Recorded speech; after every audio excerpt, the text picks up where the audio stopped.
So we're ready to go. in the top left-hand corner, it should say live on YouTube. Yep. It does. And I'll now commence the recording as well. All right, so can we note that the meeting has opened, please, at 8:40? I'll ask for apologies. We have an apology from Councillor Campbell, who's unsure if he'll be able to make it today. He's out on the farm, so we'll assume that he's not going to be present. Are there any other apologies? I'd just like to make the point there, Mr Mayor, that I've got to go to an economic diversification Zoom meeting at about 9:15. Noted, and I believe Councillor Brown has to leave early as well. Is that correct, Councillor Brown? Yep. All right, no other apologies. Can I have someone move those, please, be accepted? Councillor Brown, seconded Councillor Fisher, all in favour, against, carried. Adoption of the minutes, meeting held 2nd of April, just the other day, it seems. We have someone move that, Councillor Brown again, seconded Councillor Fisher. Are there any questions, comments, discussion around those minutes as tabled? If not, all in favour, show of hands, please. Thank you. Against, it's carried. That brings us down to, and you'll just have to bear with me as I scroll down on my PC. Just in relation, Mr Mayor, to Councillor Brown's declaration. So he just needs to note his declaration. Standing declaration. Thank you very much. Yeah, no, standing Sorry, yes, no, it's quite right. we'll note that. Do we need to reiterate what that is at each meeting for the public now that they may not be aware what that is? Yeah, I don't think it's a problem with it. So I have a Josh, just having trouble hearing you. I don't know if you can speak closer to the microphone or turn your volume up. could you hear me? Only just. So I have a That's better. a significant non-pecuniary interest in that I am an honorary director of the Murray Vale Retirement Homes Limited, which may be perceived as being a competitor of Common Place, which is owned by council. But any matters that come before the committee, I will continue to, I'll stay in the room and vote. Thank you, Councillor. So noted. And there are no other new declarations of interest from anybody. Thank you. Wayne Phelps, can I just ask you to lead us with page numbers, please? I'm on my PC and it takes a little while to scroll down. Not a worry, Mr Mayor. But I believe we're going to page 1 of the agenda as it stands, FCR 4.1, Financial Summary and Investment Report. Adopt the minutes, I think. Adopted. Adopt the We've minutes. done that. Did we not do that? We have done that. Yes, we have. Pretty sure we did. We have done that. Thank you. Is everyone here? Can everyone hear me okay? So I dropped out for a while. My apologies. All right. Can you hear me now, Christian? Yes, I can.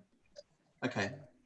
So we're on page 1 of the proper paper, FCR 4.1, and I believe Mr. Phelps is going to walk us through that financial summary. Thank you, Mr Mayor. Okay, so we'll start on page 2, which is where we have the financial information, an overall summary, just a high-level summary of the movements during the month.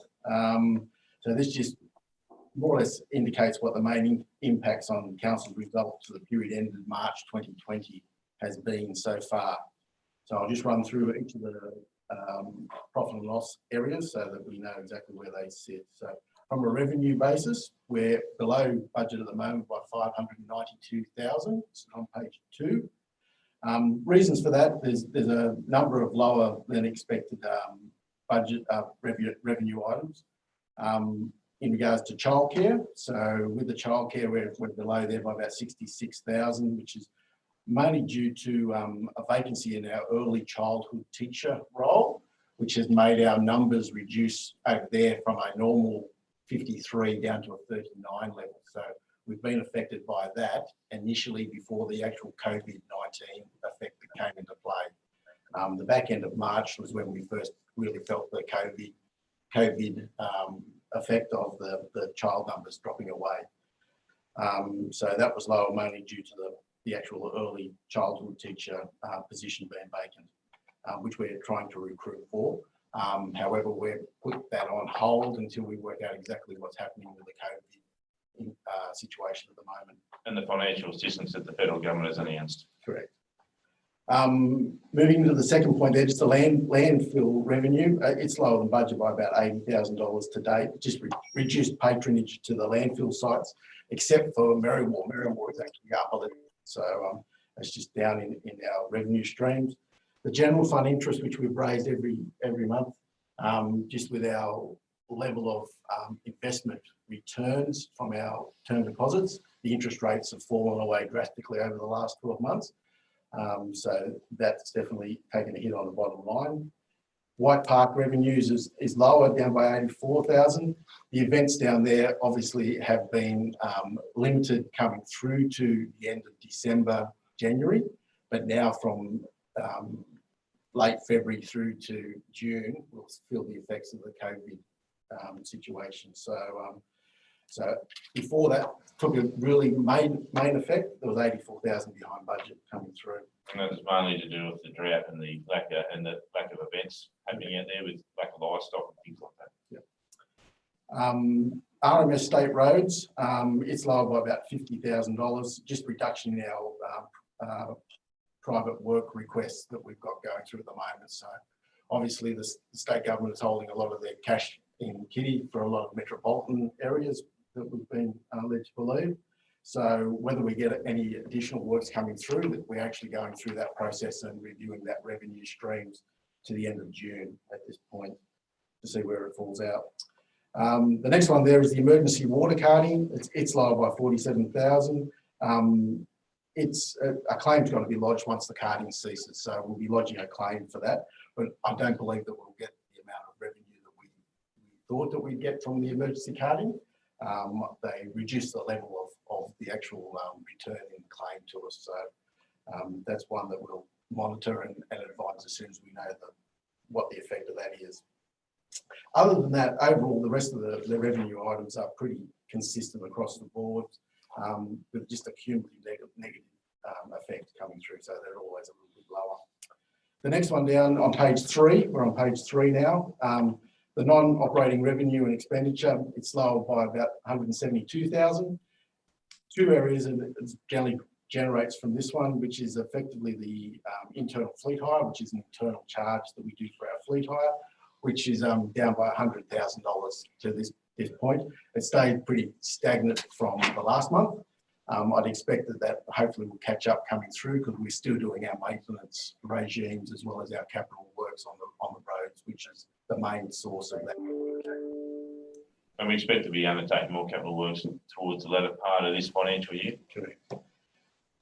The other one there is the quarry revenue. It's lower by $67,000 to the end of March, just a reduction in material removed from the pits. So hopefully that will increase over the next 3 months, obviously with capital works program increasing, plus also a bit of maintenance now. We've had that rain coming through. Moving into operating expenditure on page 3 as well. Here we're a little bit underspending our costs by about 288,000. Overall, there's ups and downs within the operating area. The main movers in here is Government Place. Our costs are higher by 138,000, obviously with the compliance issues which we've raised in previous meetings. So it's high at the moment. Hoping that will reduce because we had a lot of consultants fees that were back-ended, which we may not need to pay because we pay majority of those up front to get us through the compliance issues that we've had. So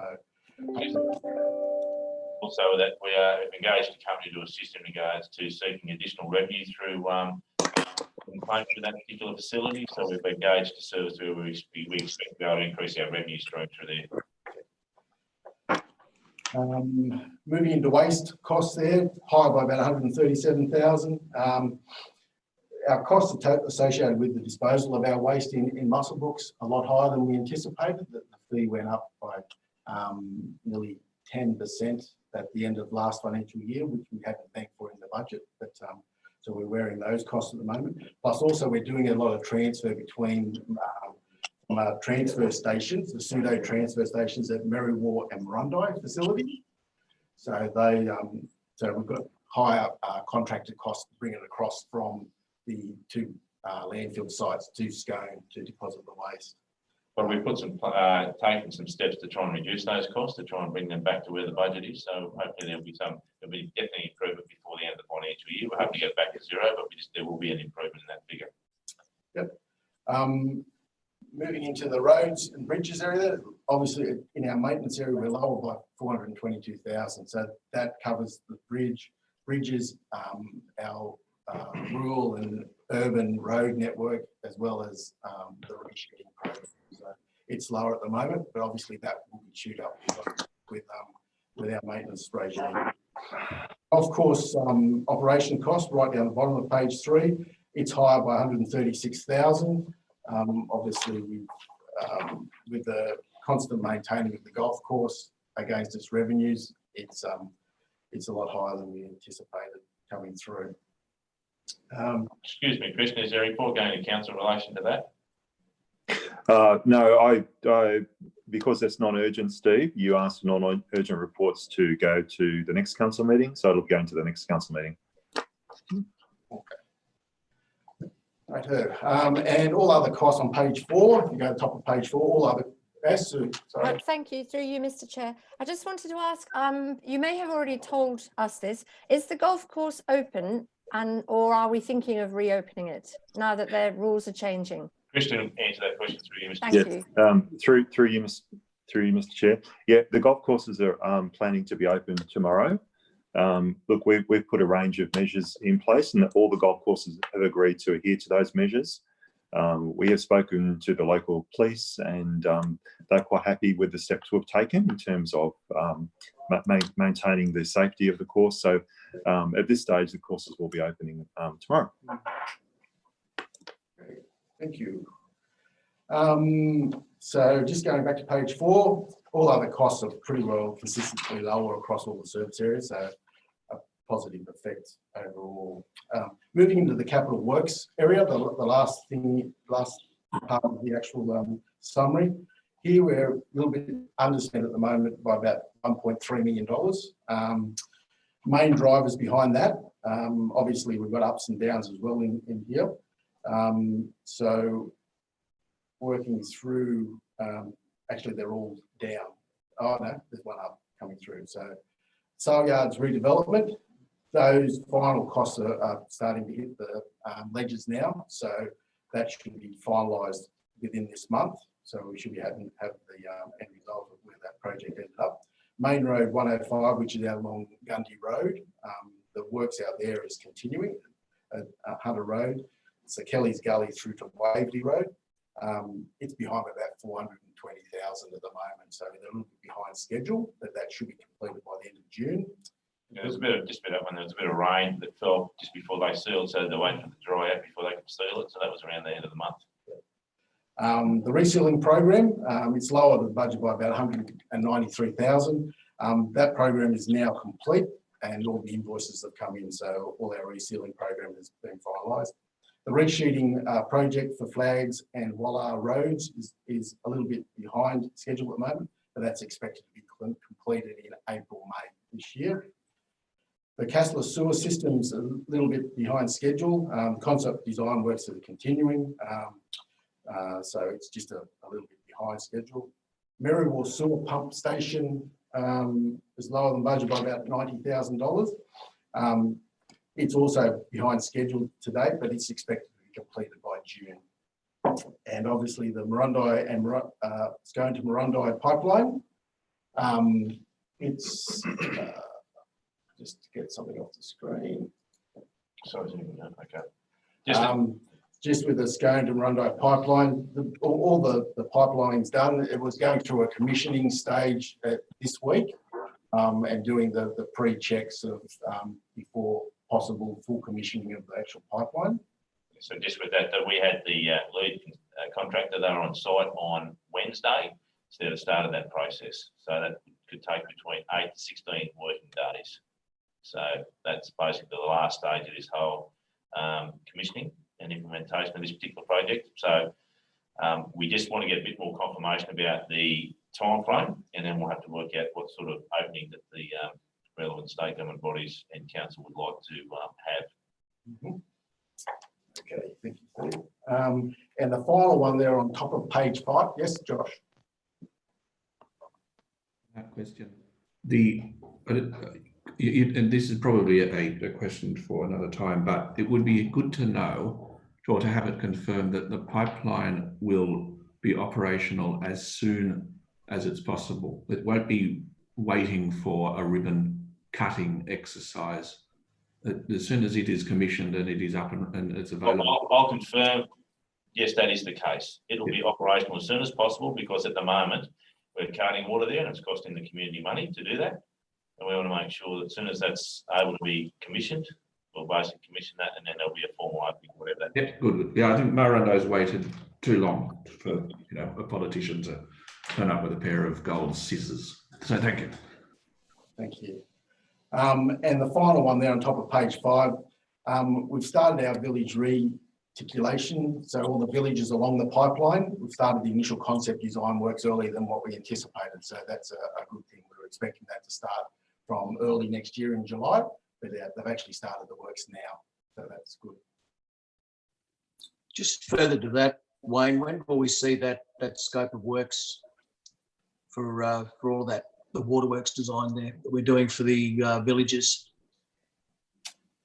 Unfortunately, Nick's not here. He's at that other issue, but I know the staff. If you don't know, that's fine. Take it on notice. I was just wondering if we're much closer.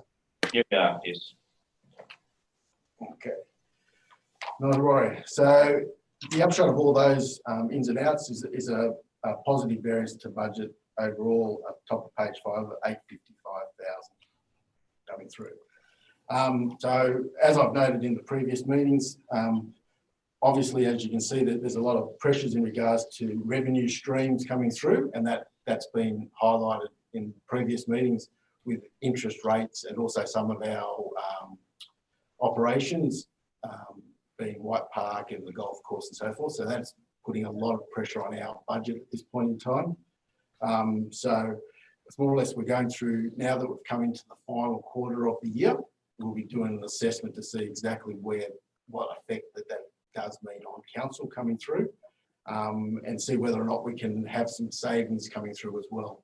Just for the benefit of the councillors, we have identified this. We've tried to make savings across the board, across the whole organisation, to try and address these issues, because the reduction in interest rates, that's out of our control. But we've tried to put measures in place to try and save where we can. Yep. So pretty well we'll be doing that, and we'll bring something back to the next finance meeting in regards to that, to give an estimation to the finance committee of where that sits.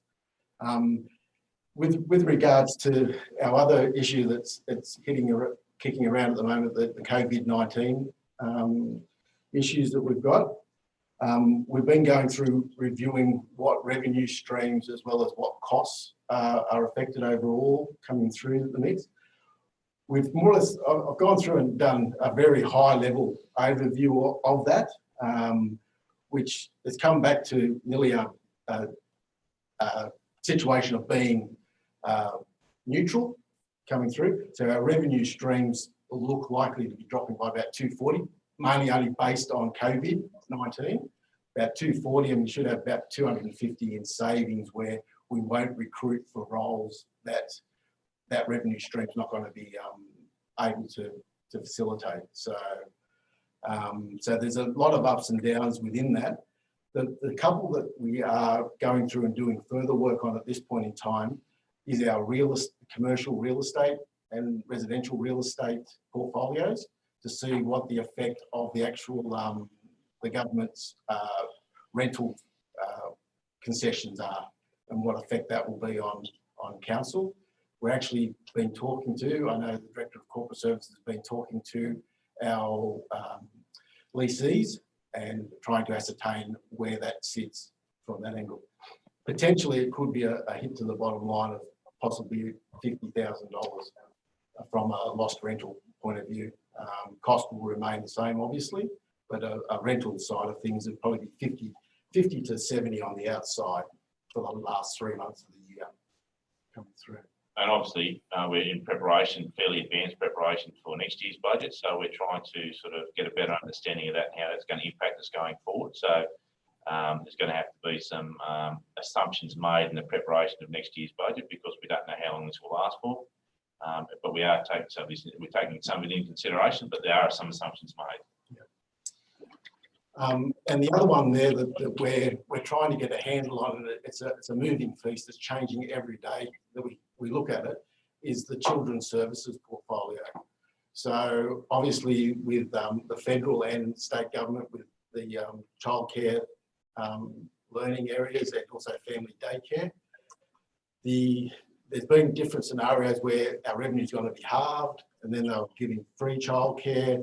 Now the state government has come on board to provide subsidies as well.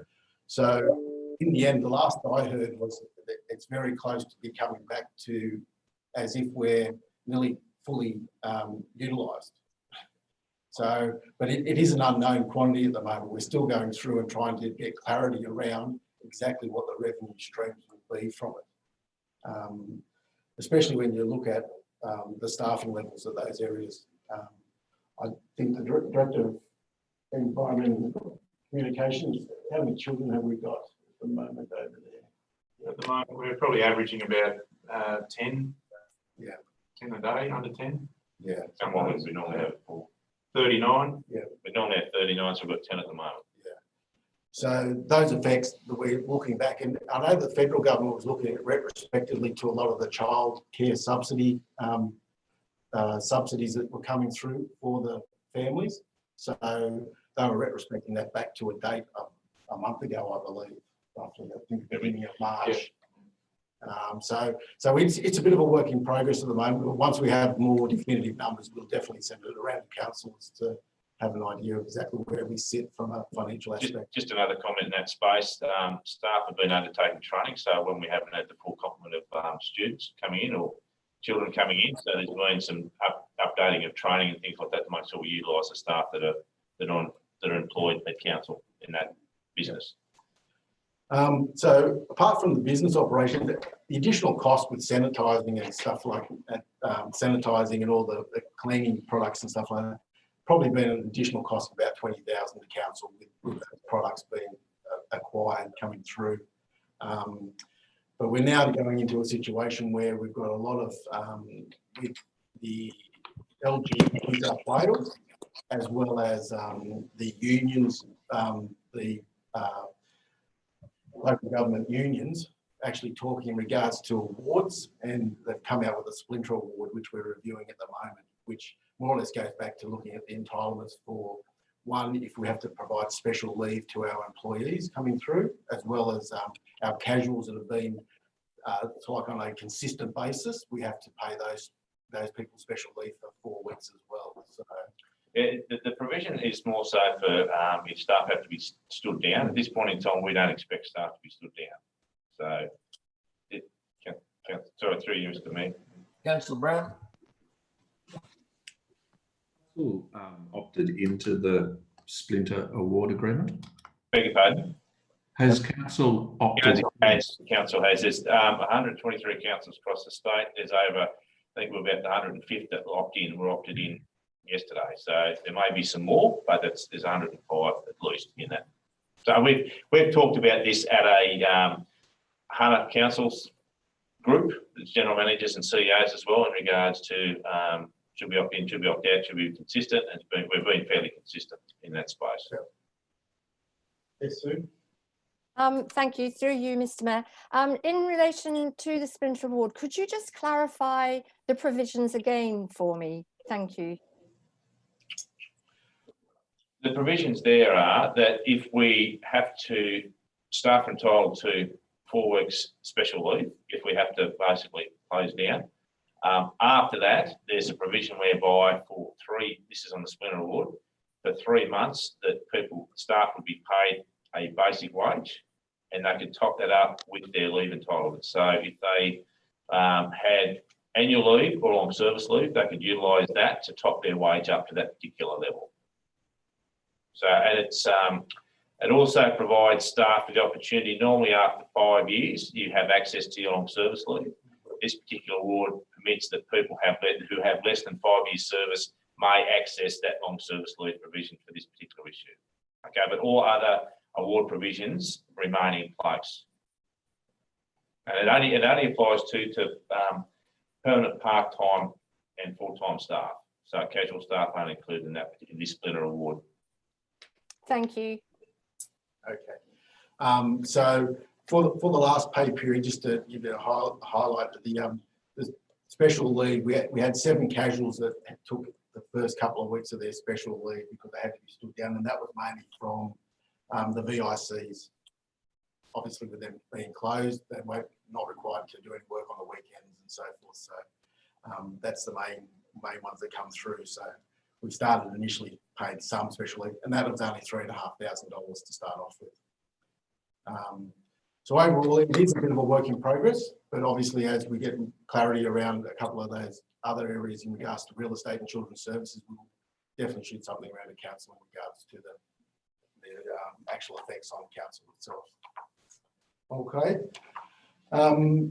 Moving into just another paragraph just there that I've highlighted is in regards to our capital works program. Obviously, we will continue to be looking at the capital works. I think it's getting to a point, probably at the April meeting, we will know definitely whether some of these projects will or will not be done. So we'll be making any appropriate votes at that point in time for you.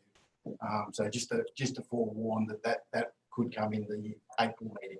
Okay. Obviously, we need to do this so that we can put together our next year's Depot budget so we can bring those projects in before next year. Okay. That's just a pre-warning. Moving down, still on page 5. Here we've got the budget position summary. At the moment, obviously, it's still sitting at a relatively balanced budget, but obviously with our pressures that we've got from the financial drain and also the COVID area, we'll need to make some adjustments there. So at the moment, it's sitting at just a negative $18,000.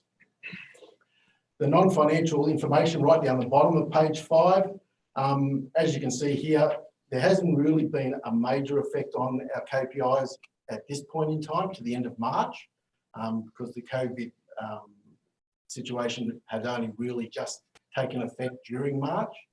But I think over the course of the next 3 months, you will see a lot of KPI indicators that will now turn red, especially with some of the centres that are physically closed or being very limited usage from them. And if you go on to page 6 there, you'll see the actual graph or the pie chart in regards to it. Meaning we've got 21 outstanding of 100. Councillor Abbott has a question. Thank you, Mr. Chair. Through you, just in relation to that last paragraph on page 5, the non-financial information, and it's where it reads, as depicted in the pie graph below, council was not achieving, and then in brackets, off track. Is off track the same as not achieving? Yeah, it's the red ones. It's there's off track is red indicators, so they're actually ones that we're not achieving at the moment. And then there's the amber one, which is a monitoring one, which there's another 10 of those, which are so like within a 10% radius of the actual target. Thank you. Okay. Then moving into page 7 through to page 10, it's more or less a summary of the red indicators coming through. So that's just for your reading, so you can see which indicators we are not actually achieving at this point in time. Just for the benefit of some of those, say for instance, second performance indicator in regards to policies and administrative principles, we've got staff working on those, but so there's a focus on that to get that number fixed up. So there are some areas where we can focus on, make sure we improve those areas. So we are looking at that, obviously with the correspondence requirements, we're looking at that as well. We've sort of looking at the way that's calculated, but that should definitely be, that's on the way up from the previous month, and it should go up again next month. Sorry, through you, Mr. Chair.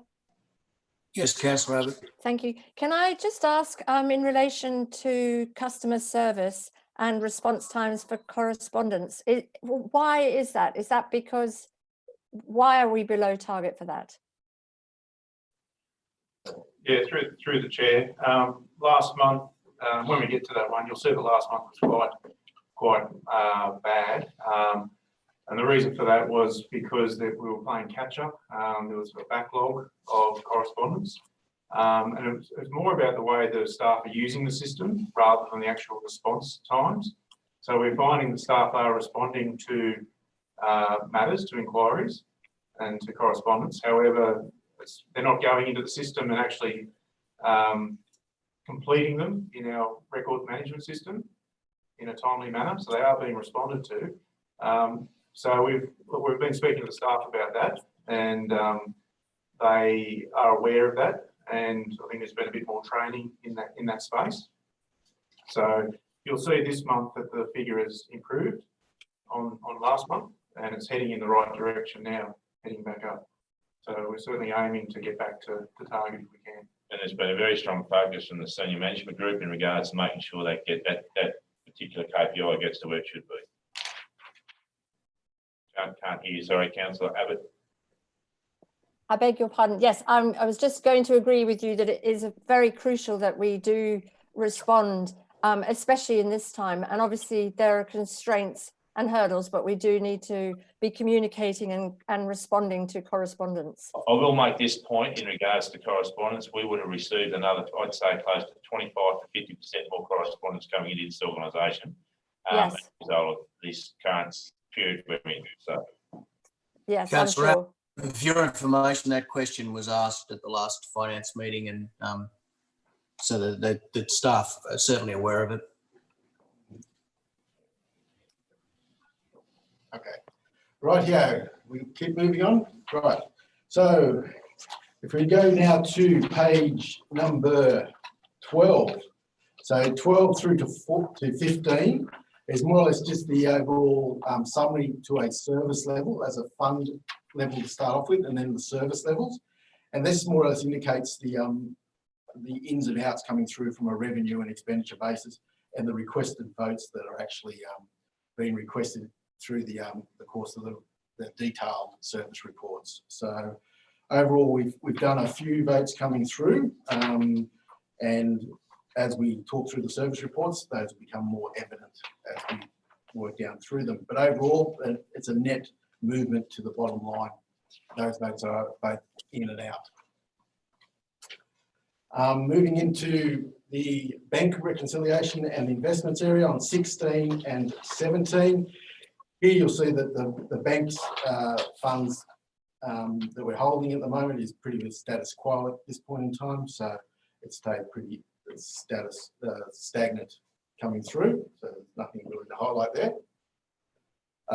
Moving into the net current asset position, sitting on page 18 through to 21, that's more or less your explanatory notes, and then the net current forecast coming through for our general water and sewer funds. So that's just for your information coming through. Moving then into our restricted assets. So we've got the descriptions obviously to start off with from 22 through to 28. So that's just our descriptions on it. And we've got the loan schedule straight after that on page 29. On page 29, that's just a little bit out of sync with our restricted assets. So it should have been after the restricted assets, unfortunately. But then you'll go into the restricted assets through from page 30 through to page 35. And here you'll see that on page 35, when you work down through all of them, the movement in our restricted assets has been $720,000 coming through. Main drivers behind that has been a few votes coming through where we've taken out of this year and moving into next year our trade waste project over at Merriwar. And also The Campbell's Corner, we've got our loan facility down now, and we've moved 400,000 now into a reserve for refurbishments next year. And the last one on there, we've used a little bit of our White Park development money to do the vet shed down there as well. That's on page 34. Just in relation to that, there was a contract entered into for that vet shed. I know there's some discussions that we had with the mayor in relation to this, but there was actually a contract entered into whether that project would proceed or not, and that project, so there was a contract entered into was proceeded. So they're the main movers where that 722 come up from. So just give you a heads up. Thank you.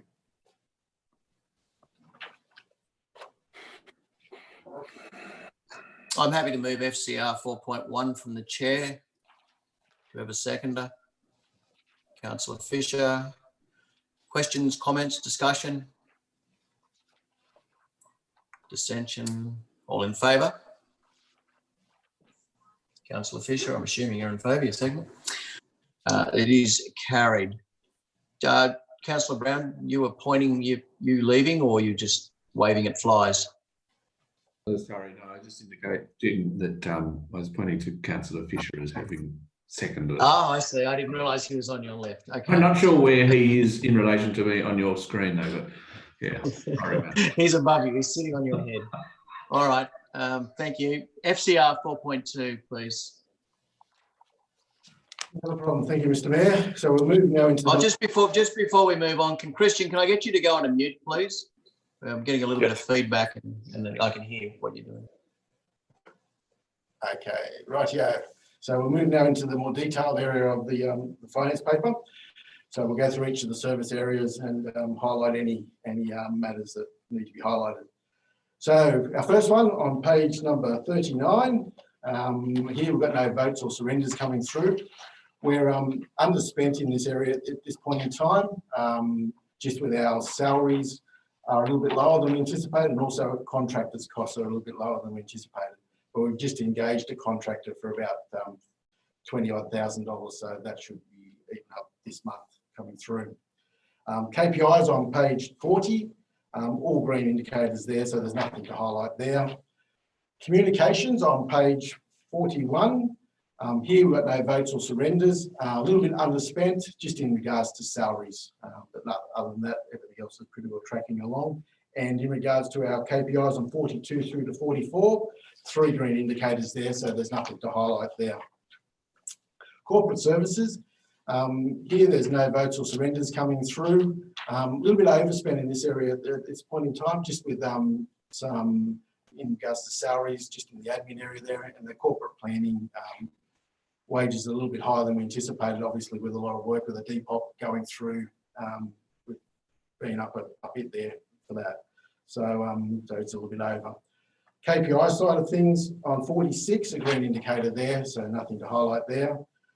47, we've got customer service, no votes or surrenders coming through. A little bit overspent just in our salaries area there, but nothing to highlight there. KPIs on 48, here we've got the one about the outstanding correspondence. And as you can see there, Councillor Abbott, you can see the major spike going back up in March. So we got to a low point, and now we're going back up to the target area. Moving into depot operations here on 49 to 50. Here we've got a vote or a surrender, I beg your pardon, coming through. And this is the trade waste project over at Merriwar. That's just gone back to an RA to bring back in next year for the project to be finalised completely. So we're starting to looking at getting into that project early in the new year. Overall, from a year-to-date perspective, it's effectively a very negligible result on the bottom line there, so nothing to highlight there. Moving into finance services here on 51 to 52, no votes or surrenders here. A little bit overspent today, just mainly in regards to our utility costs, just with our electricity costs have been a little bit higher than we anticipated. So I'm just going through reviewing those costs at this point in time. KPI side of things on page 53, a green indicator there. And on page 54, you'll see the on-cost report. which more or less indicates that we're very close to being spot on budget there with $3.8 million in on-cost distributed and 3.65 in actual costs. So obviously with Easter coming through, that will catch it back up again. So we're tracking along quite well. Moving into fleet management on 55 to 56. Here, no votes or surrenders coming through.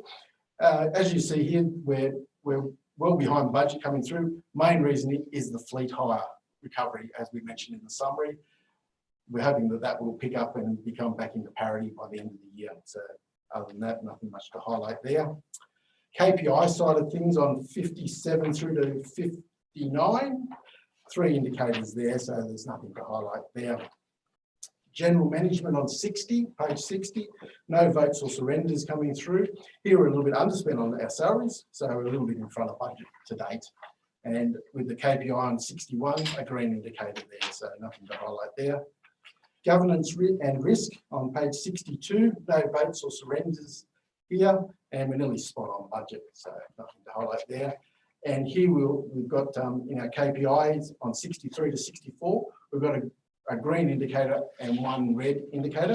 And the red indicator is the policies and admin principles, which as we highlighted at the last meeting, we'll catch that up by the end of the year. So the Director of Corporate is monitoring that to make sure that we hit the target coming through.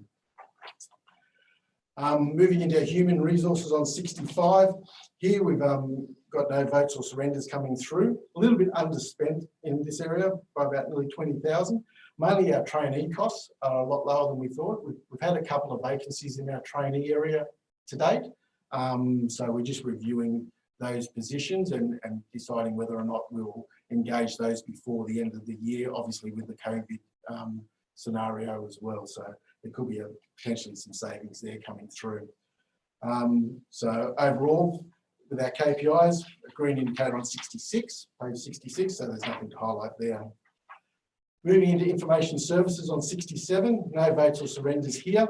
Pretty well nearly spot on budget overall. A little bit up in our information management systems, but a little bit lower in our records management area as well. So that's more or less offsetting each other. The KPI on 68, here we've got a green light, so there's nothing to highlight there. Infrastructure support on page 69. Got no votes or surrenders here. A little bit in front of budget here, and just a little bit underspent in our admin costs there, just with training and subscriptions and memberships coming through. KPIs on page 70, 2 green indicators there, so there's nothing to highlight there. Revenue services on page 71, no votes or surrenders coming through here. A little bit behind budget at the moment. We've had lower than expected 603 certificates coming through, and just with some recruitment of some legal costs. Hopefully that will catch up next month because we just paid the bill that will be recovered for our debt recovery, which is a little bit overspent to date. So nothing other to highlight there. KPI side of things, here we've got 1 green and 1 red indicator. The red indicator on page 73 is more or less our unarranged accounts receivable more than 90 days. It's stayed pretty status quo for the last month, but again, we'll be focusing on that to bring that back down to the level of the target before the end of this financial year. Moving into stores and purchasing on page 74, no votes or surrenders coming through here. And we're a little bit underspent at today by about $24,000. Main reason for that is we were budgeting to put a trainee storeman or a yard person in at the Scone and Merriwell depots, just to help out with the maintenance and so forth around the yards. We haven't engaged that position at the moment. I doubt whether that will be engaged before the end of this financial year, obviously, with where we're sitting at the moment. So nothing else to highlight there. And it got a green indicator on page 75, which is our KPI for the stock level. So we've brought our stock levels down to a reasonable level now, which is good. Sustainability on page 76. Here we've got no votes or surrenders at the moment. We're underspent in this area at the moment, and it's mainly due to the vacant manager's position that we've got at this point in time. Obviously, we're looking at whether we not re-engage that before the end of the financial year, given the situation we're in at the moment with the COVID scenario. So, it's another one that we're just monitoring coming through. Not to say, just on that, in regards to sustainability principles, we are looking at that across the organisation. We'll continue to look at that across the organisation, but just in regards to the appointment of that position, it's just that open up wants to give a further update of that. But Yeah, through the chair, as you're aware, as I mentioned before, we have tried to recruit for that position, been unsuccessful. So we'll need to go back out to the market again. But we're currently reviewing, I guess, that structure in that area. The other thing I need to mention is we have commenced work on the greenhouse gas inventory. So we've engaged consultants, so that work is underway. And so our focus at the moment in sustainability is on that, preparing that inventory. Councillor Abbott, did Yes. your question get answered then or not? It partly. Thank you, Mr. Mayor, and thank you, Mr. Pringle. In relation to the sustainability manager's position, we will still seek to employ somebody, won't we? I'm a bit concerned that we would park that because I think, notwithstanding COVID-19, it's still very important to have the sustainability position filled. And I'm very pleased to hear about the greenhouse gas inventory being started. That's great. But I do think that we really need the sustainability manager's position filled, and we should keep on trying to do that. Thank you. So yes, so Mr. Pringle, we are still trying. I'm just a bit concerned. We talked about parking that till next year. yeah, I'll make a comment in regards to that. We are looking at every position right across the organisation in regards to how we can potentially save money and the issues around recruitment. So we are looking right across the board. And as Mr. Phelps has mentioned, there's been a couple of positions there with the trainees where there's some vacancies. Same with the depot. Okay, we're looking at those positions to work out how we can basically save costs. We're trying to bring this balance back, the budget back into balance. And what we're trying to do is look wherever possible at ways to try and do that. So we are reviewing that not only for this year's budget, but also going into next year's budget as well. So, sorry, through you, Mr. Mayor. If just to clarify, so does that mean we are going to be parking the sustainability manager's position?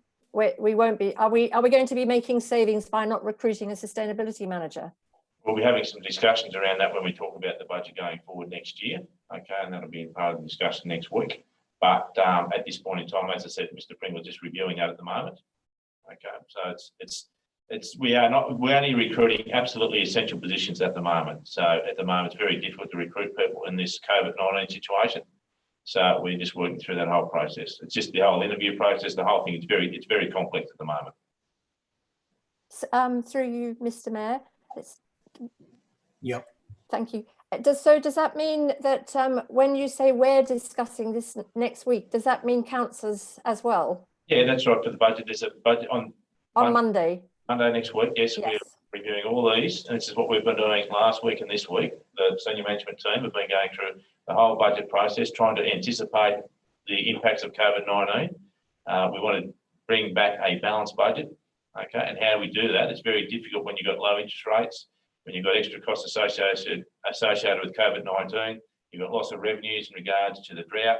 So there's a whole range of areas we've got to try and address to make sure we bring this back into budget, bring it back into a balanced budget.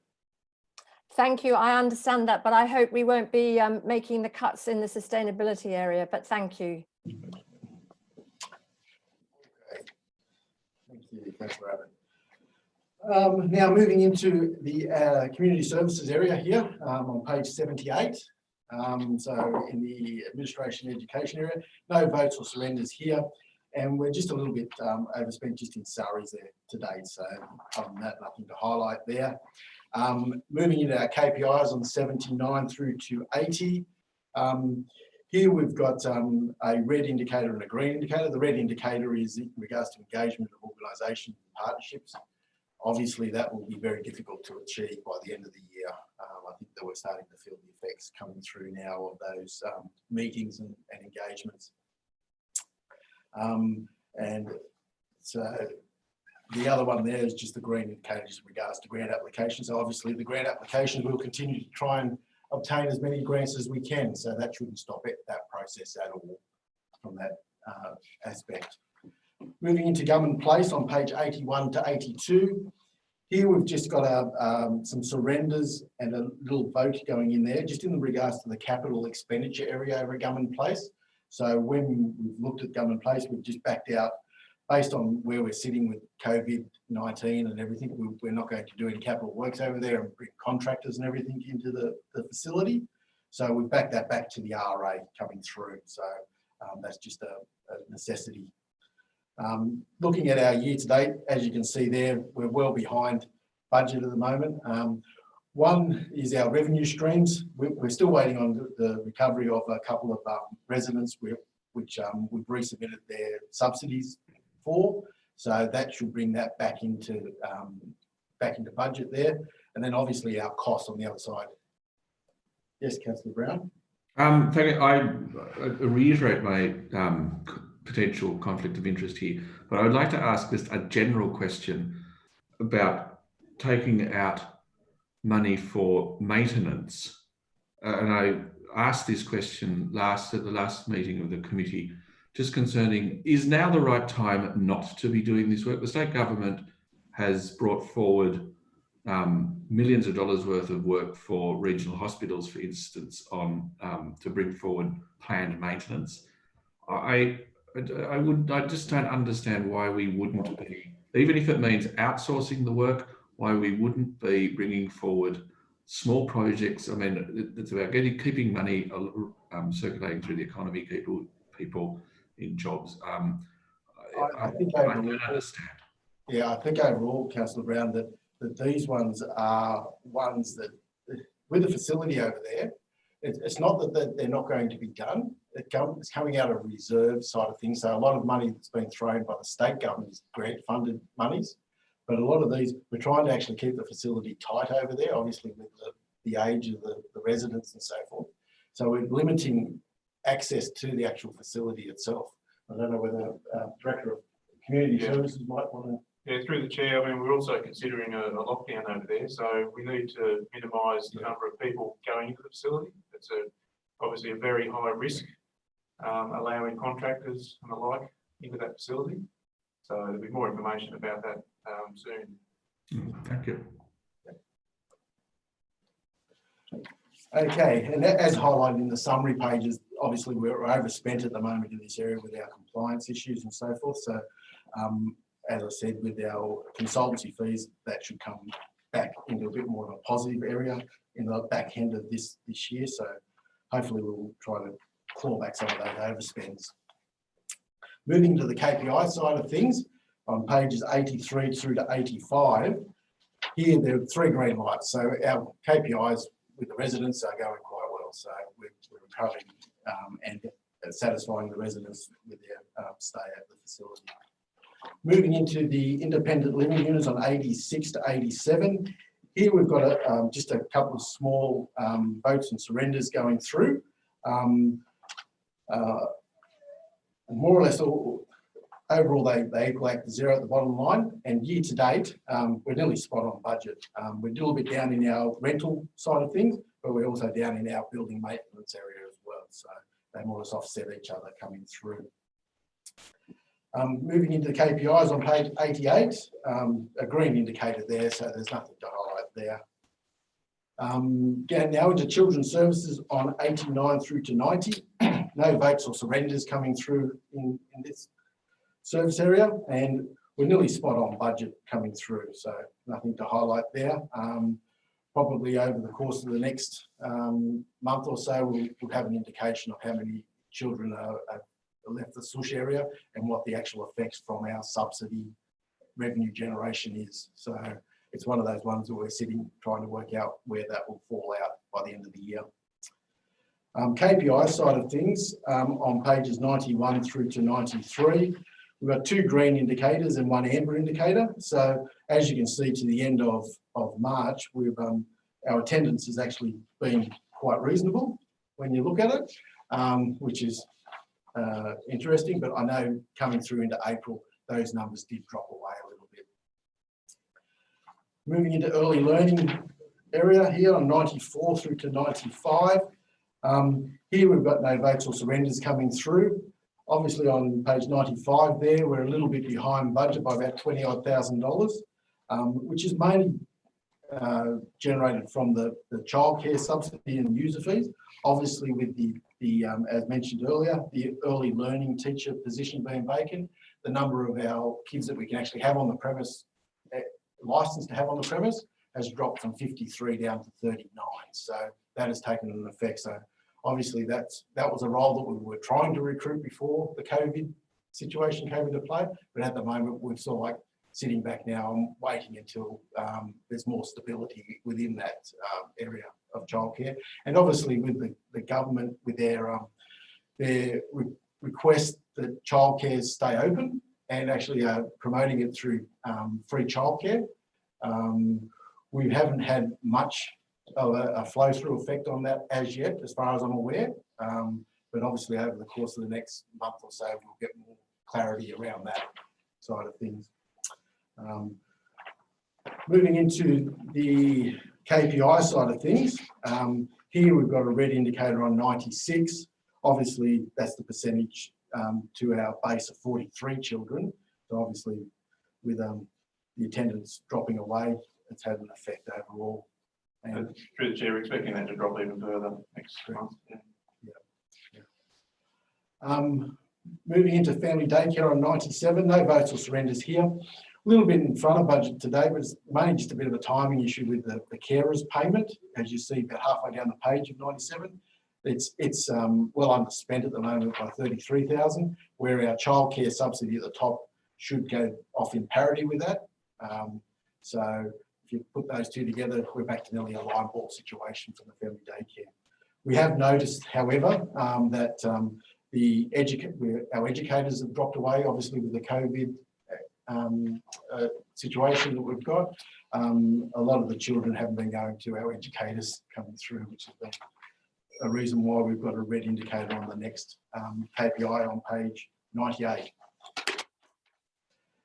Moving into social protection on page 99 through to 100.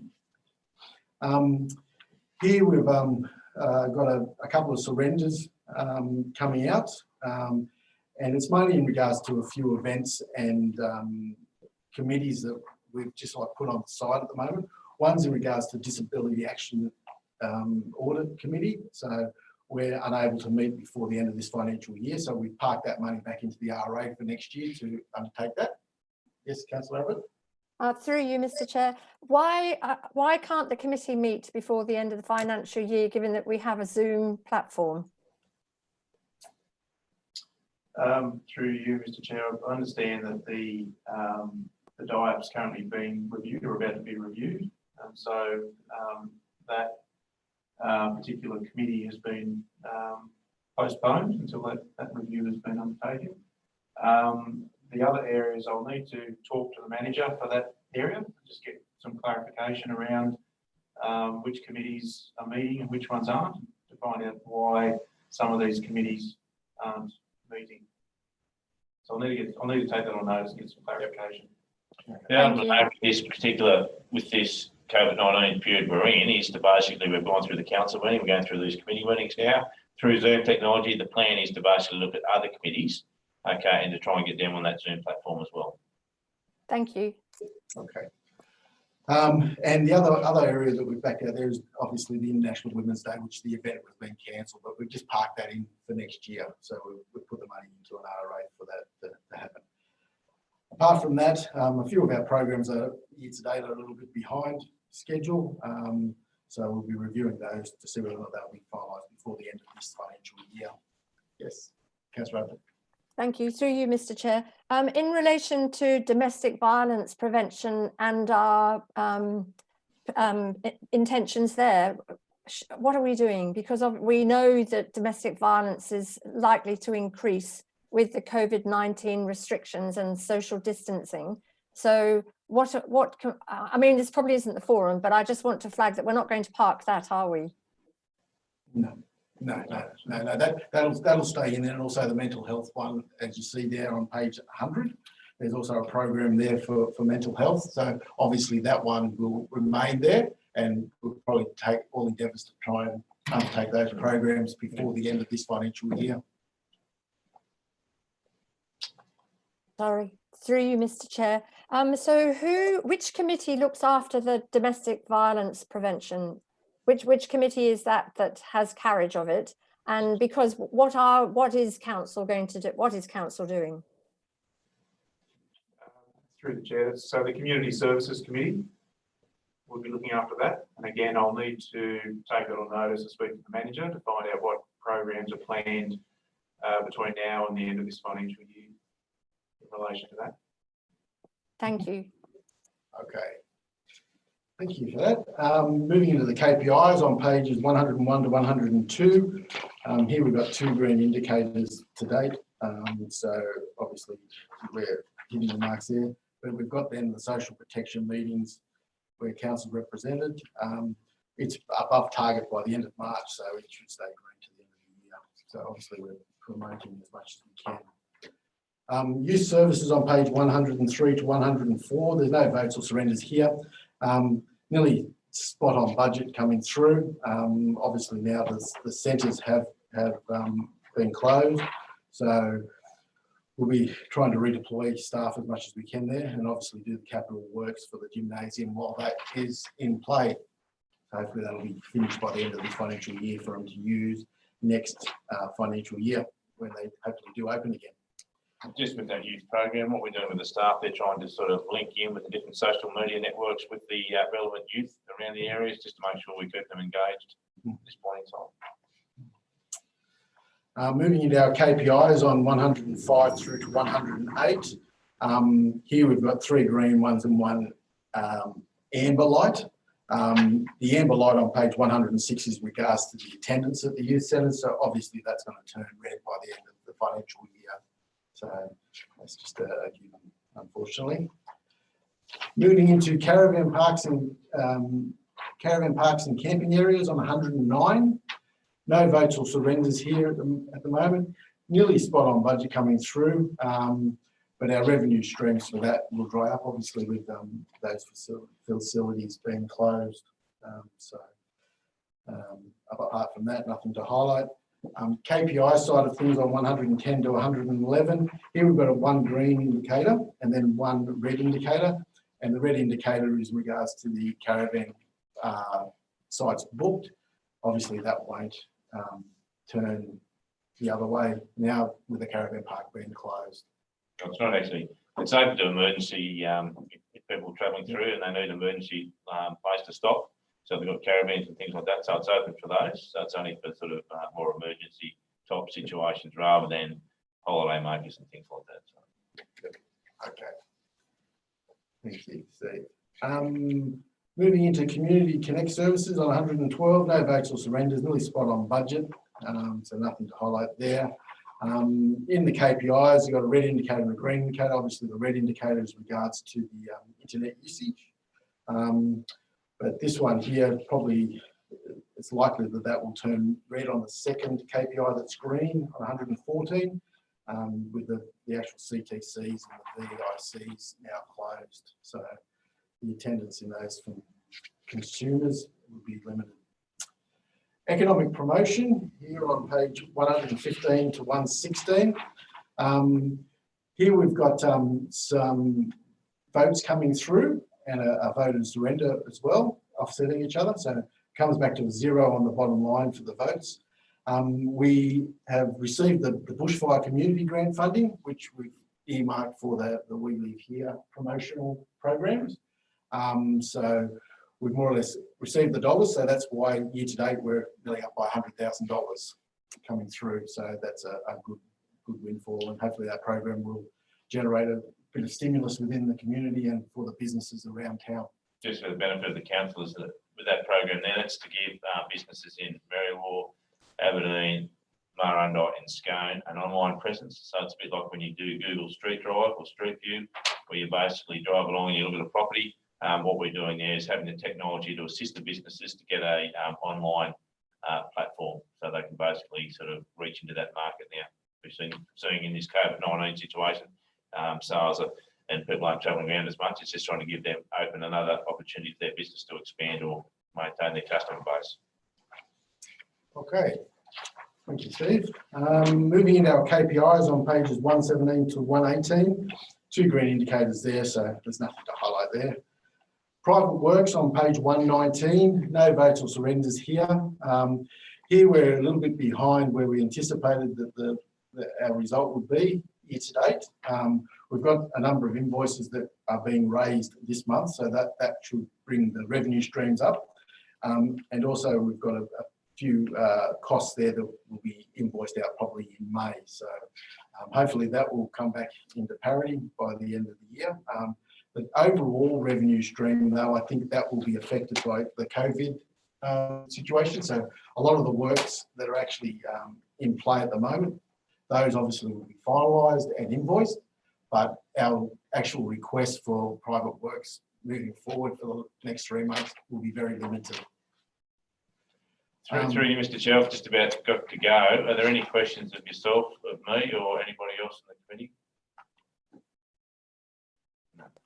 Oh, thank you. Thank you.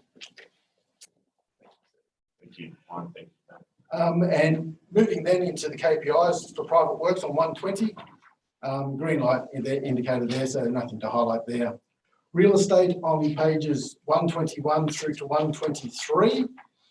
Here we've got a surrender coming through, and it's mainly moving the balance of our Campbell's Corner loan into an RA for refurbishment work next year. So there's 400,000 being put into an RA for that work to be undertaken. So that transaction has now been complete and settled. So we're moving forward with that. So obviously the COVID situation with regards to our commercial leases, we're looking into that to see what effect that will be coming into the mix. Overall, year to date for this service area, we're a little bit behind budget today, just with a bit of our land development other expenses there. We've just had some initial survey and legal costs for the subdivision land that was down the back of the Coles Emporium area down in Kelly Street. That settlement should go through hopefully in May, as far as I'm aware, of which time we'll put a vote through the system at that point and book away the actual sale of that property as well, which is a good result. So that's the reason why she's a bit overspent at the moment. Moving into economic affairs on pages of the actual KPIs for the real estate area on 124 to 125, we've got one green indicator and then an amber indicator. And the amber indicator is regards to just our commercial and rental leases at the moment for our property. So just a little bit below target with 2 shops vacant in Campbell's Corner. Moving into sale yards on 126 to 127. Here we've got no votes or surrenders coming through. Overall, year to date, we're in front of budget, mainly masked by the capital expenditure there, which is sitting at 166,000 as highlighted in the summary pages. So obviously that will clear out this month, but also now we're feeling the effects of the actual COVID turnover from the cattle going through the market. So our numbers have been quite low for the last 2 to 3 sales. They've been around anywhere between 250 to 300. So when they're normally around the 700 to 800 mark. So it's one of those ones that we'll have to monitor coming through. Obviously, with the limiting of people that can attend the sales, we're doing a lot of stuff online sales now. So that's nothing else to highlight in that area. KPI side of things on pages 128 to 129. Here we've got 2 green indicators coming through. So, and as you can see, our on page 129, our sales numbers are actually up at this point in time, but that's mainly due to a bit buoyant from private sales in the first 6 months of the year when we had a fair few cattle head going through a special sale. So that's the reason why that is, but I think that will come back down to our target level now. Moving into tourism and area and promotion on pages 130 through to 131. No votes or surrenders here. Here we're a little bit behind budget coming through by about $11,000. Overall, just a little bit over in our casual wages for the VIC areas. So obviously with the VICs now closed, that could come back into alignment with our budget by the end of the year. And also our ground maintenance is a little bit overspent today. So that's the main reasons why we're a little bit overspent.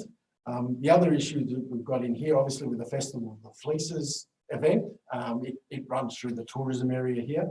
We've received a bit of money coming through for that, which we've been giving refunds back in regards to people who have requested that money. Apart from that, the money we banked off into an RA for when the festival kicks off again next year. So it's money that won't be lost coming through, just to make sure that that's highlighted for you.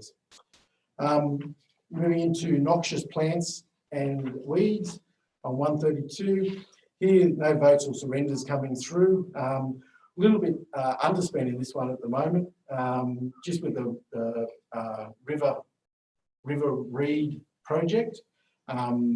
Just need to find out whether or not we're going to undertake that project before the end of the year. So we'll have to have a look at just see whether we'll undertake the $9,000 work. It's obviously a grant funded project through the Weeds Association. So we'll be parking the money away if we don't get to it by the end of this financial year. Why? Can we just go back to page 130 and 131? Yep. So Festival of Fleeces, Peter, what's happening with these festivals now not being held and council having committed considerable funds to each of the events? When does that money come back into the system, or is it sitting in situ? What's happening? Yeah, what it'll do is effectively it'll sit in situ, but it'll go into an RA. So we won't be paying for those contributions next year. So the contributions, instead of us asking for the refund back, we've more or less said, okay, we'll leave the money with you, we'll put it into an RA and bring it back into the system next year. So we won't have the physical cost next year for those festivals. So along those lines, we've been looking at them each individually. Obviously with the Aberdeen Highland Games, that event did take effect this year. So we paid those funds, but for the event next year, we'll have to have a look and see whether we pay that before the end of the year or when they're actually going to hold the event. I don't know. That's one thing that we're unsure of at this point in time. But definitely looking at all the festival contributions that we are making. Kaiora is another one that we make a contribution towards the music camp, and that was obviously cancelled. That money will stay in the RA, so we won't be need to pay the contribution until next year. So, and it's an internal contribution anyway coming through.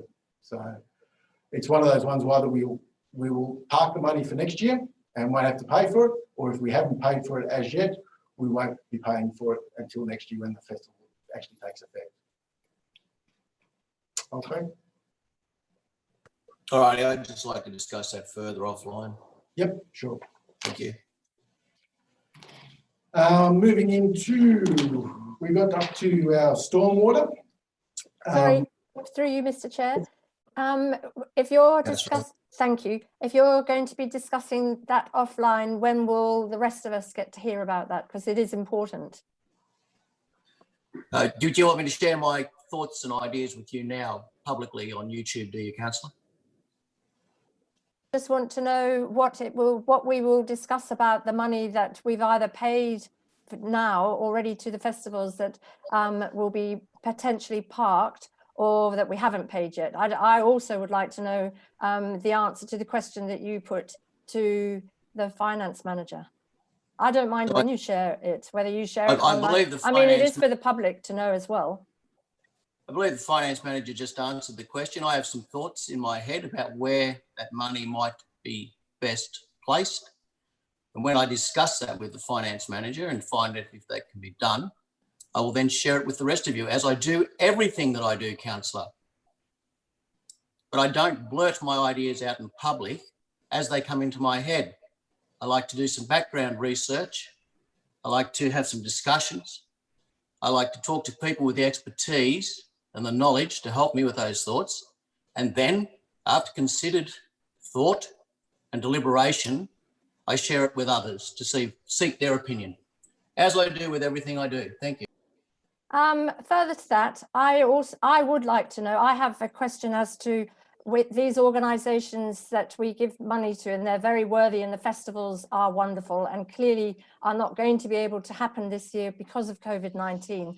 But if we leave the money with them, what happens if those festivals wind up and are no longer functioning? How do we then get the money back?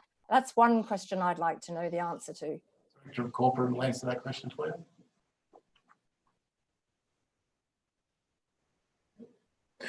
Can I suggest that we just take this on notice and we'll give you a reconciliation of every event that we sponsor? Okay. You happy with that, Councillor Abbott? Yes, I am happy with that. I'm happy for you to take that on notice and come back. Thank you very much, Mr. Ennard-Voldsen.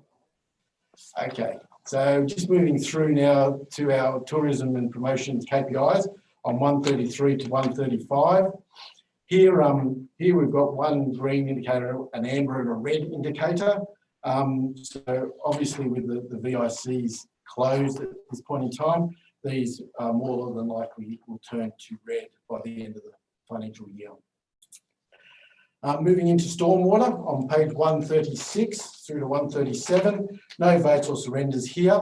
We're a little bit underspent here in this budget today, mainly with our stormwater drain maintenance, so it's a little bit underspent. And also we've got a capital works project that's continuing for the Mount Street down at Aberdeen, the repair works down there. So once those come through, we'll obviously be doing the maintenance and doing the capital works before the end of the financial year. That should be back in line. Moving into our KPIs on pages 138 through to 140, two green indicators and a one amber indicator. And our amber indicator is in regards to our capital works program there. So obviously that will be finished before the end of this year. So there's nothing to highlight apart from that. Street cleaning on 141, no votes or surrenders here, a little bit underspent today, which is quite good. So we just had lower than expected costs for the contractor and landfill charges, which is a good result. So I'm hoping that that will remain positive to the end of the year. And moving into the KPIs on 142, here they're more or less hitting the target in regards to that, so it's a green indicator. Waste management on page 143 through to 145.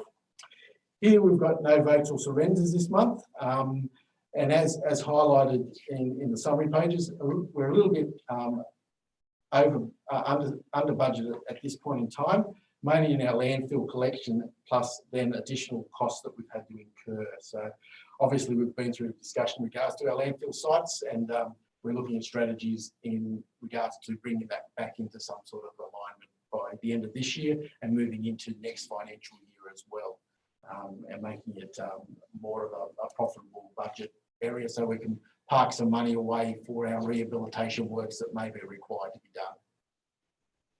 Moving into our KPIs on pages 146 to 149, four green indicators there, so there's nothing to highlight there. On 150, we've got the rates, grants and interest. Here we've got no votes or surrenders to date. And obviously, as highlighted earlier, our interest income for year to date is massively under because of the interest rates and also the level of funds that we've been able to hold there. So it's behind at this point in time. KPI side of things on page 151, no green indicator there, so nothing to highlight there. Excuse me, Mr. Mayor, I do apologise. I'm going to have to leave now to attend another meeting. I'll try and get back as soon as I can. Thank you, Councillor Brown. Thank you very much. Thank you. Moving into council services on page 152. Here there's no votes or surrenders. A little bit underspent today, just with in regards to the councillors' costs for training, conferences and travels. So obviously that could be a saving to the bottom line by the end of this year without going to any of those events and conferences. Moving into the KPI on 153, two green indicators there, so nothing to highlight there. Health services on 154. Here we've got just a offsetting surrenders coming through, just moving some underspends in our health inspection costs up into our statutory fees, which is also a little bit under at this point in time in inspections for regulated health premises. Overall, year to date, we're a little bit in front of budget to date, and that's mainly due to just the salaries and internal fleet hires for our inspections and on-site sewer management activities. Moving into our KPIs on pages 155 to 156. Here we've got 2 green indicators coming through. So we're actually doing the work and we're doing it for probably a lot less cost, which is quite good by looking at those inspections coming through. Moving into our low income housing area on 157. Here we've just got an offsetting vote coming in against the RA. We've just replaced some floor coverings that were urgently required to be replaced over the Merriwall premise. So as you can see, we've put $4,000 extra into the floor coverings, and overall year to date, that's the reason why she's overspent at the moment, is because of that extra additional works. KPI side of things on page 158, here both are actually tenanted at the moment, which is quite good. So a green indicator there. Public cemeteries on page 159 to 160. Here, no votes or surrenders coming through. A little bit behind budget at the moment, and it's mainly in regards to our user fees and charges. So we had lower than expected site plot and interment fees to date. So it's one of those ones that we don't have really too much control over. So we'll have to see how that pans over the next couple of months.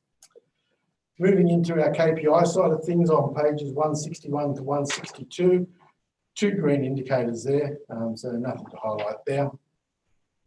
Public conveniences on 163, no votes or surrenders coming through, and nearly spot on budget, so nothing to highlight there today. And KPI, a green indicator on page 164, so nothing to highlight there. Moving into street lighting on 165, here we've got no votes or surrenders coming through. Well underspent with our utility costs at the moment, but we have got some invoices that are pending from the previous month, so that should bring it back into relative alignment, but I think it'll be under budget by the end of the year, which is a good result coming into play. Moving into the KPIs on 166, green indicator there, so nothing to highlight there. Town planning on 167 to 168, no votes or surrenders coming through. Overall, we're a little bit underspent today, and just in regards to our salaries and consultants fees and legal costs for our planning area. So we're a little bit underspent there. So that's the reason why we're in front of budget, which is quite good.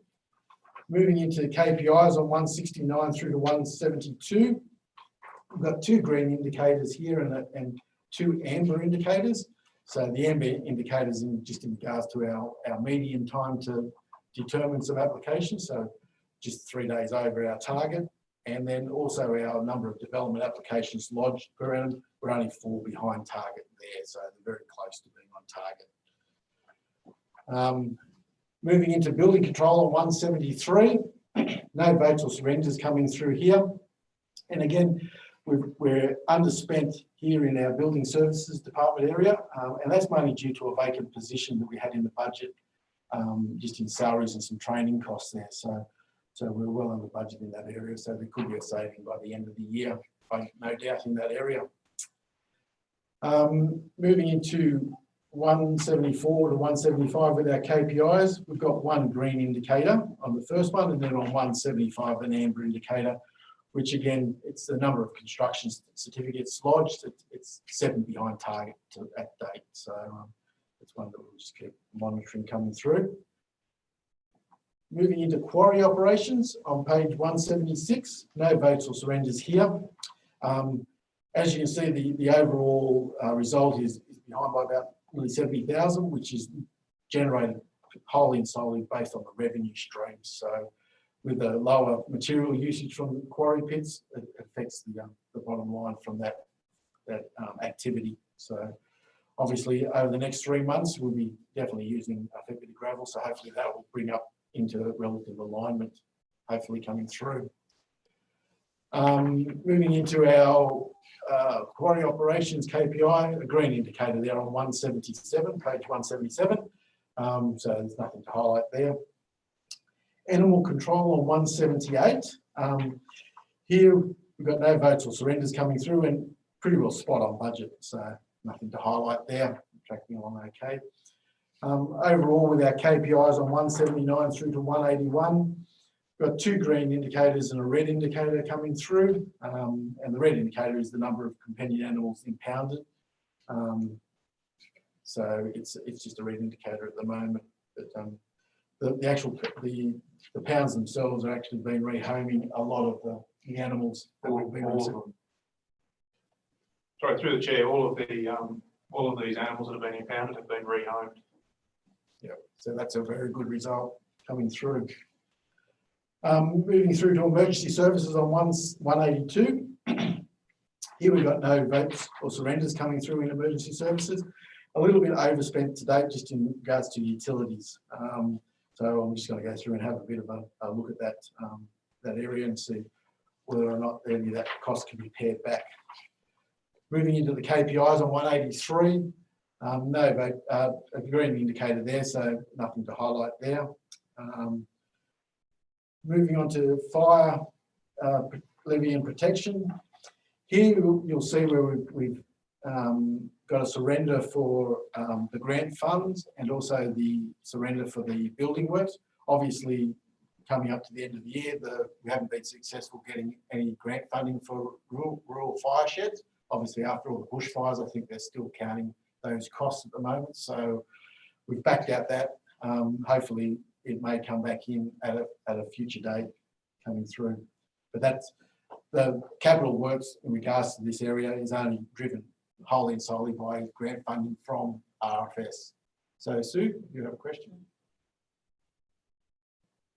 Just unmute. Yes, sorry. Thank you, through you, Mr. Chair. Just back on page 183 and the KPI and the mention that COVID-19 has impacted the operation of the Local Emergency Management Committee and that the pandemic's being managed by state and federal levels. I thought I might mention that the hospital and the medical practice are about to start drive-through clinics for testing for COVID-19. So it is also being managed at a local level.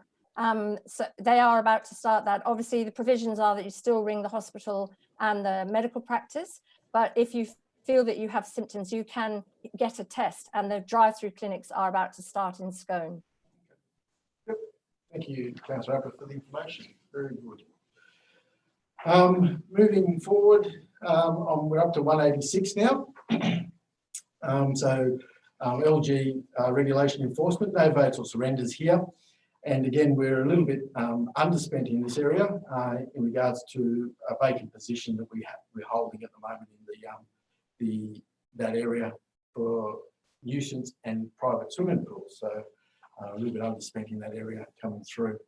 KPI side of things, we're 3 green lights in regards to that from 187 through to 189. So there's nothing to highlight there. So we're meeting the targets as set for a bit less cost, which is good. Community halls and centres, we've got no votes or surrenders at the moment. Overall year to date, this is on pages 190 to 191.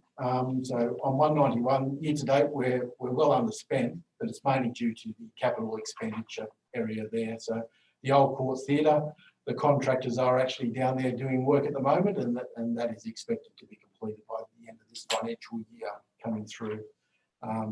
So that's a good result.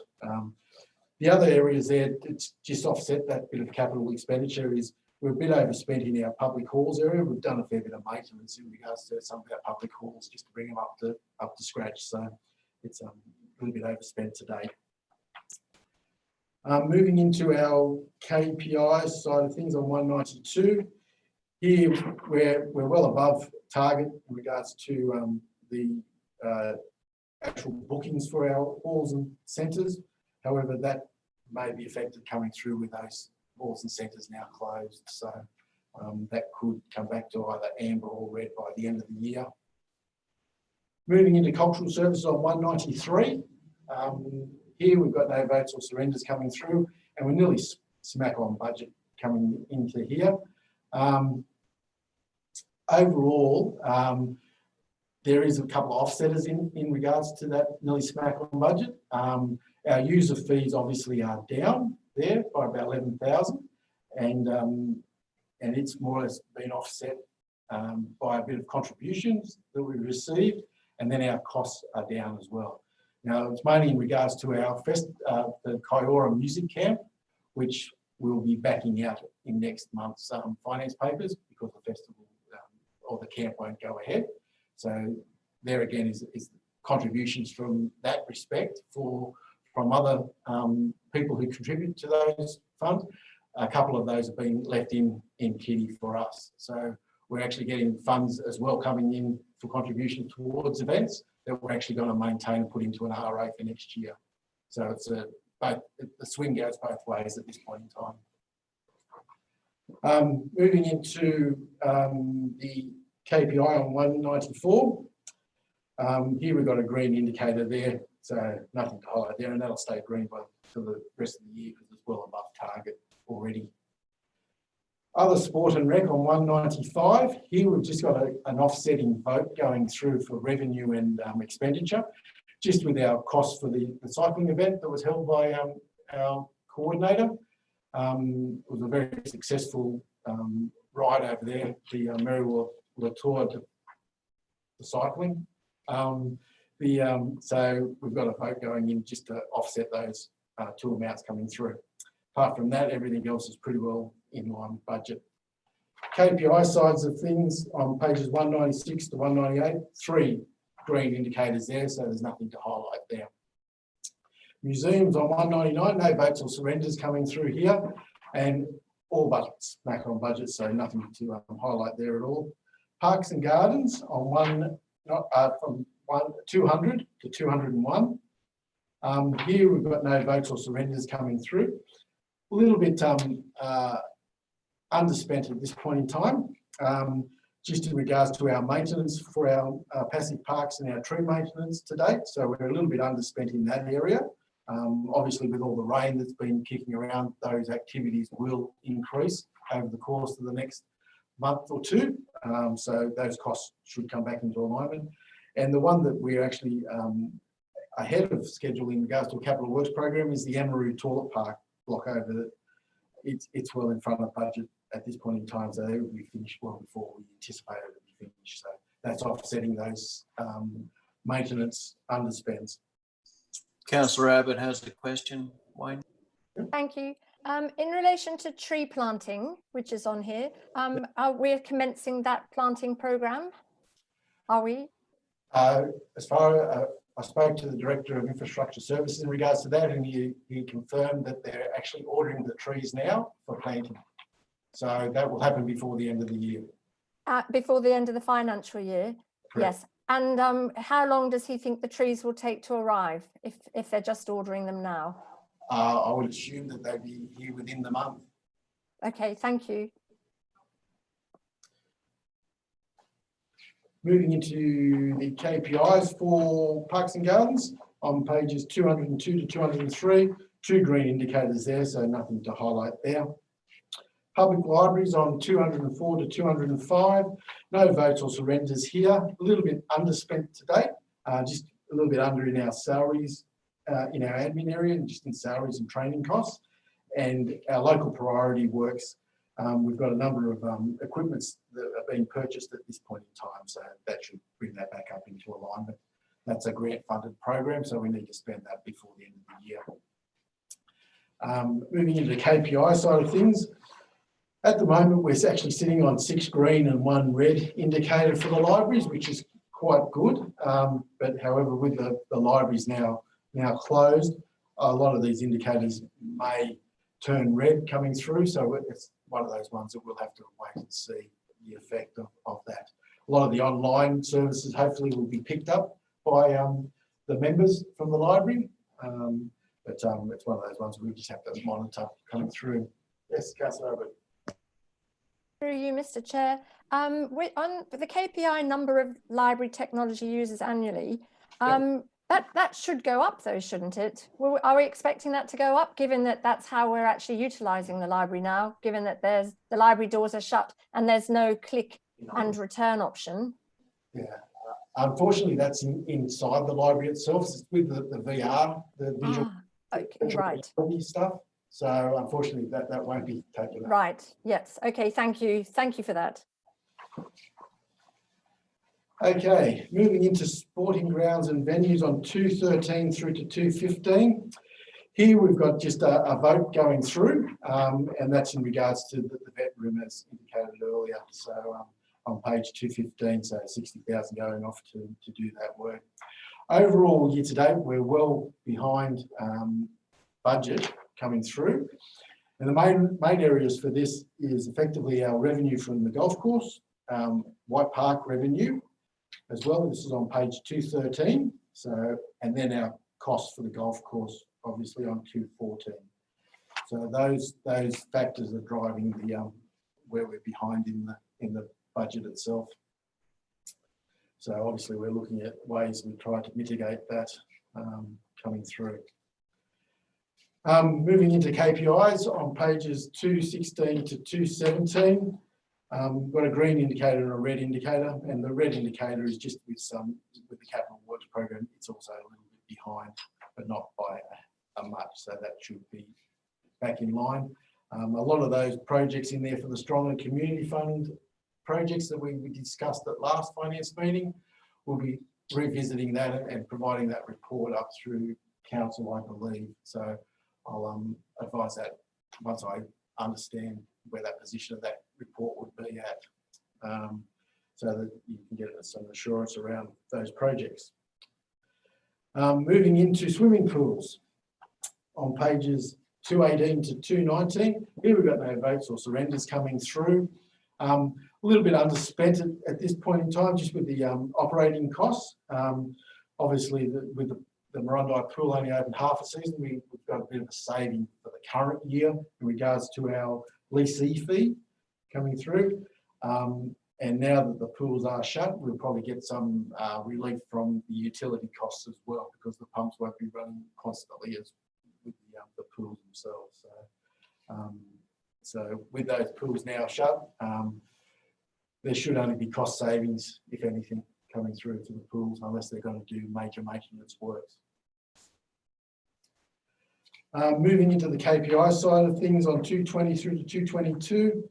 Here we're got 1 green and 3 red indicators, and the 3 red indicators are more or less in regards to school days, attending the pool, season ticket holder entries to the pool, and also the percentage of time the pool season's been open. Obviously with the COVID situation, the pools have shut early, so that won't achieve target now. Yes, Sue? Thank you. In relation to Scone swimming pool, what about the crack in that? Because there was a crack in the bottom, wasn't there, of the pool? I'll take that on notice and get clarity from the Director of Infrastructure Services in regards to the progress of that, the repair of that crack, and come back to you with that. Yes, thank you. And then one of the KPIs, is that in the wrong spot? Just looking at the number of aircraft movements, landings per year, hopefully not in the pool. Landing fees are just in the wrong spot. They've they've got in front of the next service report, which is the. Thank you. Thanks for pointing that out. So moving into aerodrome on pages 225 to 226, no votes or surrenders coming through here. A little bit behind budget at the moment. Mainly in regards to our capital grants, are a little bit behind schedule at the moment, so that's 20,000 of the money. And then also with the Warbirds over Scone event, which I'll have to get clarity on, with cancellation of that event, we had some initial costs for the event, whether or not we recover that. I don't know whether the Director of Corporate would have any information in regards to that, where we paid the $13,000 already. Whether that is going to be put into kitty for next year from works that have already been completed or not.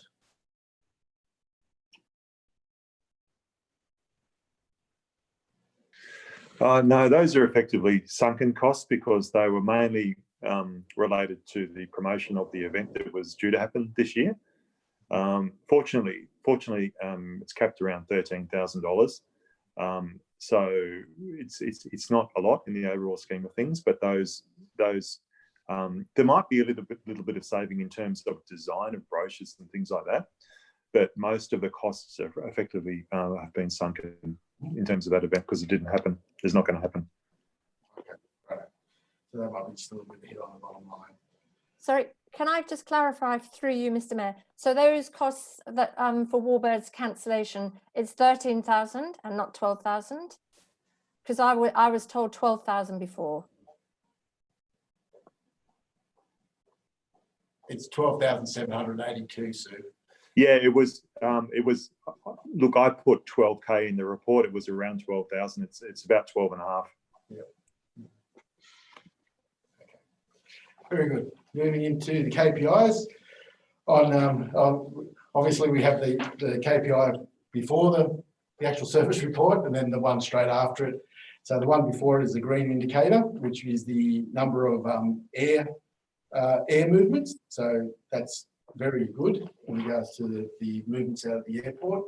And then the second one is a red indicator, which is in regards to the CASA surveillance, identified a number of safety findings and safety observations that happened at our airport. So there's been a massive spike in regards to those compliance issues. Okay. Moving into... Yeah. Councillor Fisher. Will those be detailed in the airport committee report through that meeting? Yes, correct. And can we briefly, do we know what they are? Director of Corporate? Are you just on mute? You're on mute, Christian. Through you, Mr. Mayor. There was a CASA inspection, and that report will be made available probably in the information session on Wednesday. There was a certain number of non-compliances in terms of the lighting, the fall away from the runway, probably a little bit too much to cover in this meeting. We'll take it on notice and we'll address that in the workshop on Wednesday, if that's okay. Mm-hmm. Great. Very good. Moving into footpaths and cycleways on 228. No votes or surrenders here. A little bit underspent at the moment, mainly in regards to our footpath maintenance area there. So we're a little bit underspent in that area of the footpaths. Moving into our KPIs on pages, yes, Sue. Thank you, through you, Mr. Mayor. So with the underspend on our footpath maintenance, will we pick that up though? So this is a good time to be doing that sort of maintenance, and we can do that, you know, looking at the social distancing as well. Yes, I believe that we'll be picking up the maintenance regime in regards to the footpaths coming through the end of the financial year. I'll get clarity around that and come back to you in regards to it though. Thank you. Okay, moving into our KPIs on pages 229 to 230, both green indicators there, so there's nothing to highlight there. Moving into bridges on 231 to 232, here we've got no votes or surrenders coming through. As you can see, we're well underspent in this area, mainly in our regards to our bridge and culvert maintenance. So again, it could be another one that will catch up before the end of the financial year. So it's one that we'll definitely take the opportunity to get that finalised and a lot of bridge maintained. Moving into the KPIs on pages 233 to 235, we've got 3 green indicators there, so there's nothing to highlight there. On 236, the state roads, RMS state roads out the Golden Highway there. Here we've got no votes or surrenders coming through at this point in time. As highlighted earlier, we're a little bit down in our revenue streams to date. And obviously, as you can see there, year to date, it's only about half the amount of money of what the full year budget is. So unless we get some requests from RMS in regards to some works that has to be done out there, I think that those revenue streams will be a lot lower than anticipated by the end of the year. Obviously, we'll have cost savings from the cost on those works that would be undertaken, but we lose our profit margin, which is the concern. Yes, Sue? Did you have a question, Sue? Oh, no, good, okay. So the other side of that is that we actually have been doing a bit of our maintenance work. So we'll get the quarterly maintenance payment will come through in April. So that's why our costs there are up in regards to our general contract works. That's our maintenance, normal quarterly maintenance. And our individual price works orders, we've done some work in March, which we will collect probably in the April claim. So we have got a bit of revenue coming in, but I'm just foreshadowing by the end of June, I don't think we'll hit the mark for the $2 million. Moving into the KPI side of things, on pages 237 to 238, we've got 2 green indicators there, so there's nothing to highlight there. Moving into our regional roads on 239 to 240, no votes or surrenders coming through here. Here we're well underspent in our budget, and it's mainly driven by the project out at Main Road 105, and it's split into 2 projects both on page 239 and 240, where they've got work happening at Kelly's Gully to Waverley. So both of those projects will be finalised before the end of this financial year, as far as I'm aware. And obviously with the Main Road 358 there, it's a little bit underspent at the moment, but there's a geotech report being completed at this point in time, which will be approximately around the $60,000 mark. So it will be spent. Yes, Sue? Thank you. In relation to R2R MR62 Owens Gap and the incorrect costings to be reallocated, what is that? What was that? That's just when costs were put on timesheets from some of the guys out in the field. They put a works order on there that went to the Owens Gap work that was done last financial year. So all it means is that instead of going to the works along Alderton Drive, which is on 239, the second up from the bottom, instead of going to that works, it went into the wrong costing code. So that we're just moving that cost up into the right. Thank you. For clarity, R2R stands for Roads to Recovery, and MR. Thank you. Thank you. Okay, moving into our KPI side of things. Here we've got 2 red indicators and a green indicator on 241 through to 243. Here the red indicators are in regards to our capital works program, obviously being behind. And the other red indicator is in regards to our reseal program, which should come back into alignment this month in the April period, because now those reseals have been finished. So that program's completed. Moving into local roads on pages 244 to 246. Here we've got no votes or surrenders coming through. Overall, year to date on 246 there, you can see we're well underspent to date. And the main reason for that is highlighted in the summary report when we first spoke about it. The maintenance programs are well underspent to the end of March. So those obviously will catch up over the course of the next 3 months. And also we've got a couple of capital projects also that are a little bit behind schedule, which also will catch up over the course of the next couple of months. And those capital projects relate to the Flags Road and Wallar Road resheeting program, which are in progress at the moment. And as mentioned, the reseal program, which is now complete. So those costs should catch up by year end. Moving into our KPI side of things on 247 through to 251. Here we've got 2 green indicators, an amber one and a couple of red indicators.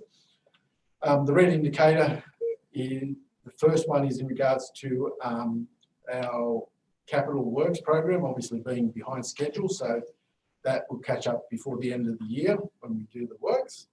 And the second one is in regards to our length of our unsealed maintenance grading that we're doing, unsealed road maintenance grading. So it's a little bit behind at the moment.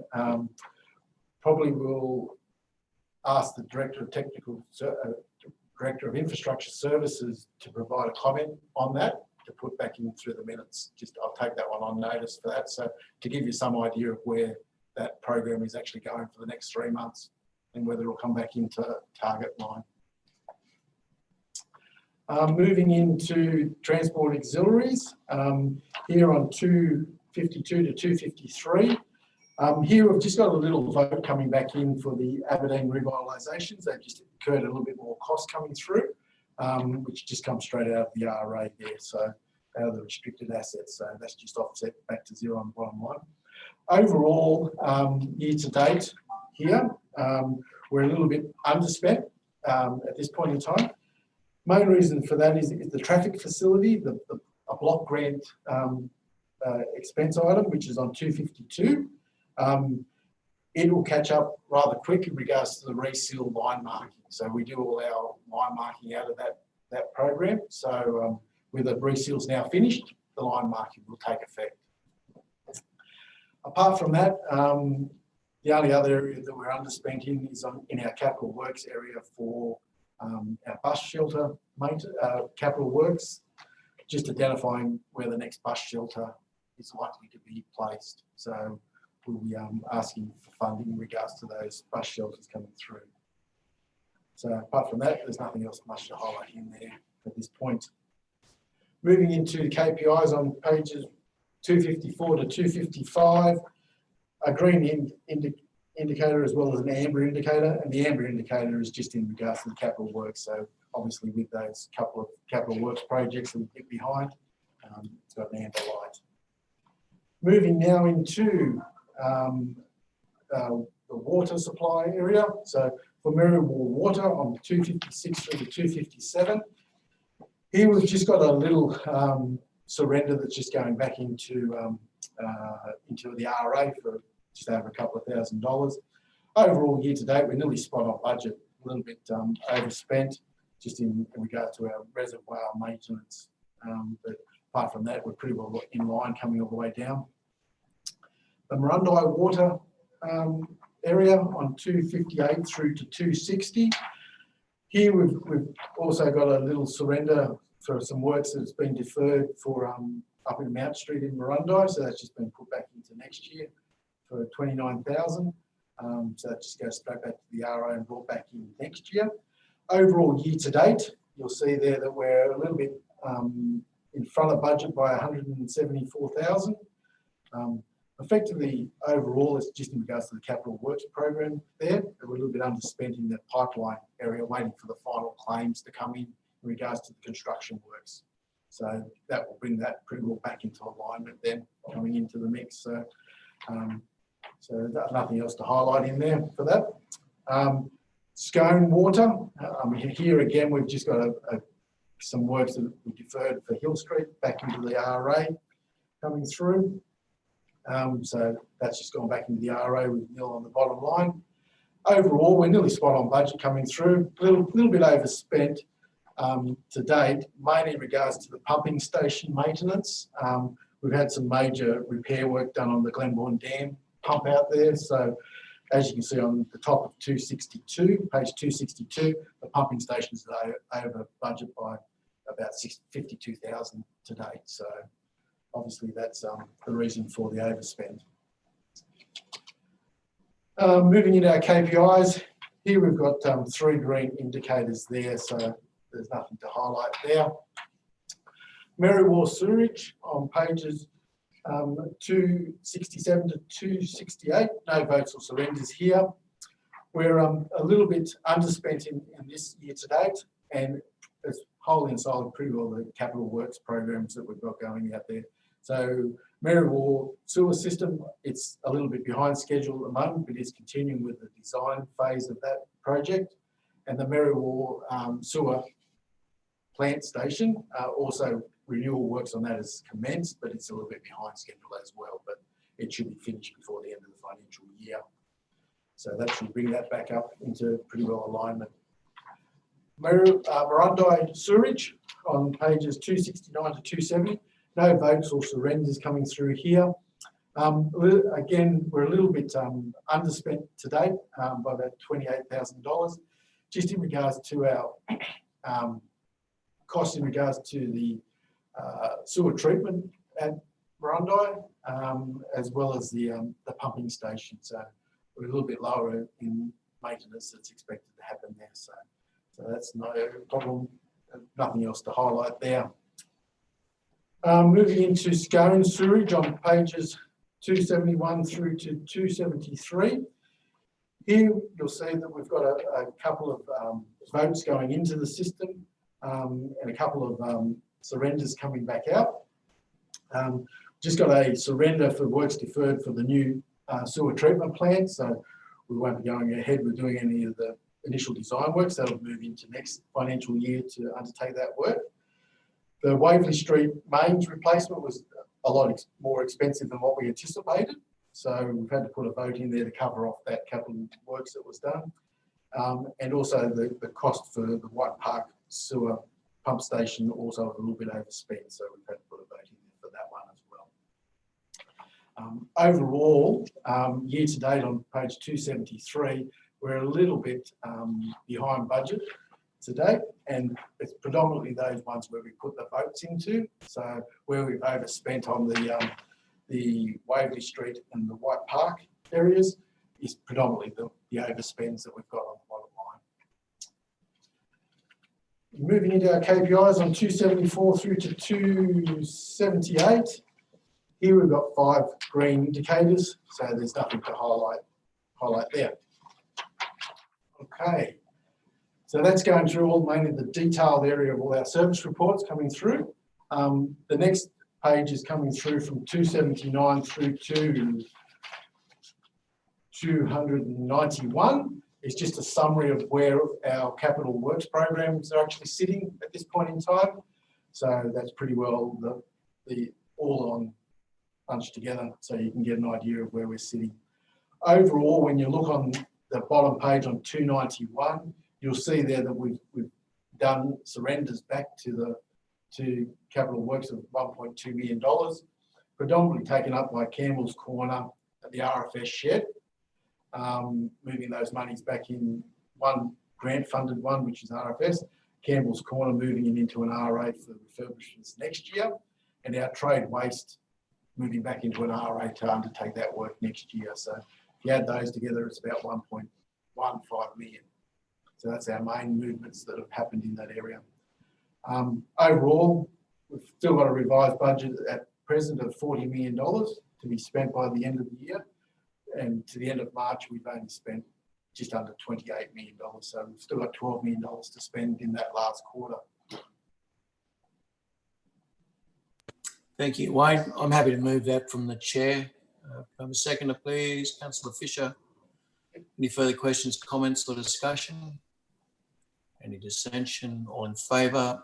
Against? It is carried. Can we move to FCR 4.3, please? Contractors and expenses report. Okay, so here, if you look in regards to page 296, that's just an overview of where the consultants and legal costs have been spent at this point in time. So that's just for your information.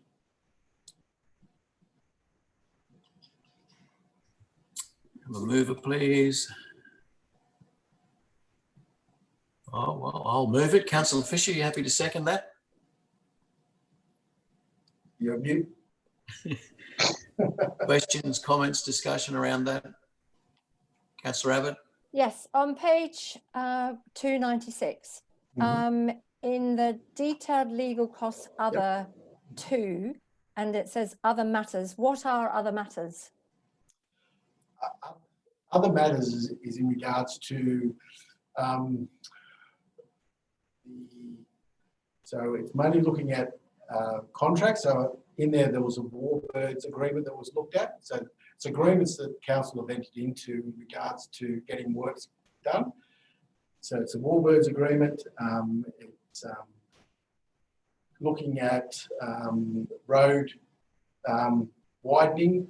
When you've got road widening, you go through and do legal work in regards to that. Miscellaneous things like getting a legal opinion in regards to native title on lands coming through, those type of scenarios.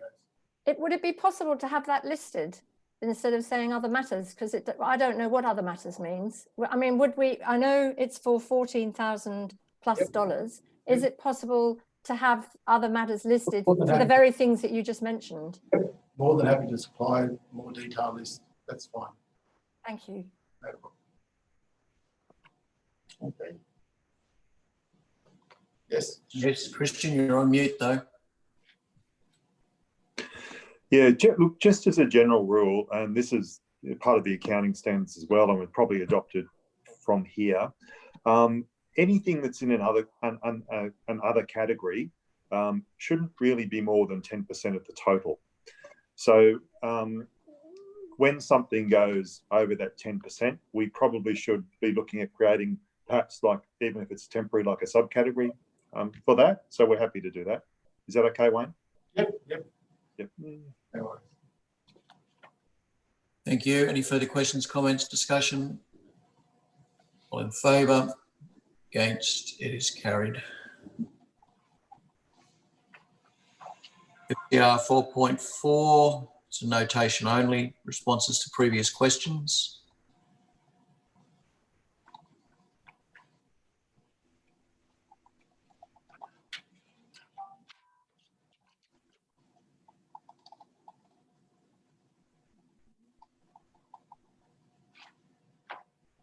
I'm happy to note those from the chair. Seconded by Councillor Fisher. Questions, comments or discussion around that? There being none, on favour, against, it is carried. If there's no further business, I'll now bring this meeting to a close. Sorry, Councillor Abbott. Do we have questions for this month? Can we ask questions now? I've just said if there's no further questions, so if you have a question, you may ask it now. Oh, I'm sorry. I thought you meant for that last matter, about the questions from last month. Yes, I do have a question. In relation to the pandemic briefing that we were getting that was supposed to be daily, the last one we had was on the 27th of March. So is it possible to have any more, please? Then also in relation to the Depop draft, which we've been sent, and it's my understanding that we'll be looking at that at the April meeting. Is that correct? So, and then after we've looked at it, it will go on to public exhibition. Yeah, I'm mute there. Christian, you want to comment? Yeah, that's right. On Councillor, on Monday night, there's a workshop on that document. So that's why it's been circulated to you. Can I just confirm whether you received it? Yes, thank you. Okay, thank you. Yes. So the process will be, there'll be a workshop on Monday night with councillors. It'll go to the council meeting the following Monday. Subject to any changes coming from the council meeting, it will go on exhibition probably from Wednesday week for 28 days, during which time we'll be receiving submissions and comments from councillors and the public if there's any changes to be made during that period. Last year, I remember asking if it would be possible for us to look at this document earlier so that we could actually contribute to it as well. Because there's a very short time frame now, isn't there, to actually get this out onto public exhibition. And I'm just a bit concerned. It's sort of almost like a fait accompli with only minor adjustments that may be made, and that we weren't part of working out budgets for various things or being, yes, contributing to that. So my concern is that we have a workshop on Monday and then we discuss it at the council meeting, then it goes out onto public exhibition. But I don't know, is there room for us to make big differences if we feel that they should be made? But it's completely up to council to make any changes to the document that council sees fit. Thank you. Thank you for that. And I look forward to the workshop on Monday. And then I have another question in relation to the community media that's taken such a hit with for various reasons. How will council now do its advertising for the standing committees and the ordinary council meeting, given that we've always used the Scone Advocate to do our advertising? What will we do from here on in if the Advocate isn't publishing a paper and it's not looking like they'll come back until June, and maybe they won't come back? That's another Councillor, question. Councillor, there'll be a brief sent around with regard to that. Right, okay. The team are working on that internally as we speak, and they've already, Okay, so that's been taken on notice. Can we keep the questions, please, with regard to financial matters? Yeah, okay, although that is all right. Yeah. As long as it has a financial implication, I'm happy to allow the question. So is that question not allowed? It's tabled. I'm just saying, if you're going to ask questions, can they have a financial implication, please? Okay. Also then with the website and changing our website, which is user unfriendly, and how is the dashboard that I've requested for going that other councils use? Is that also likely?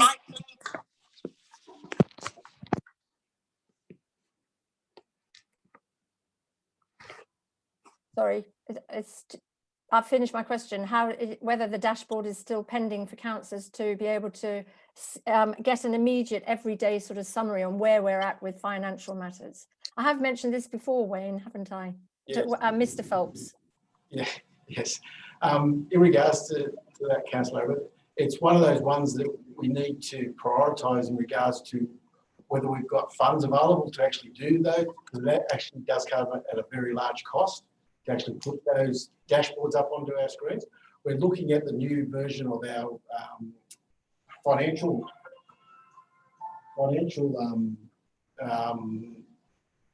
reporting software.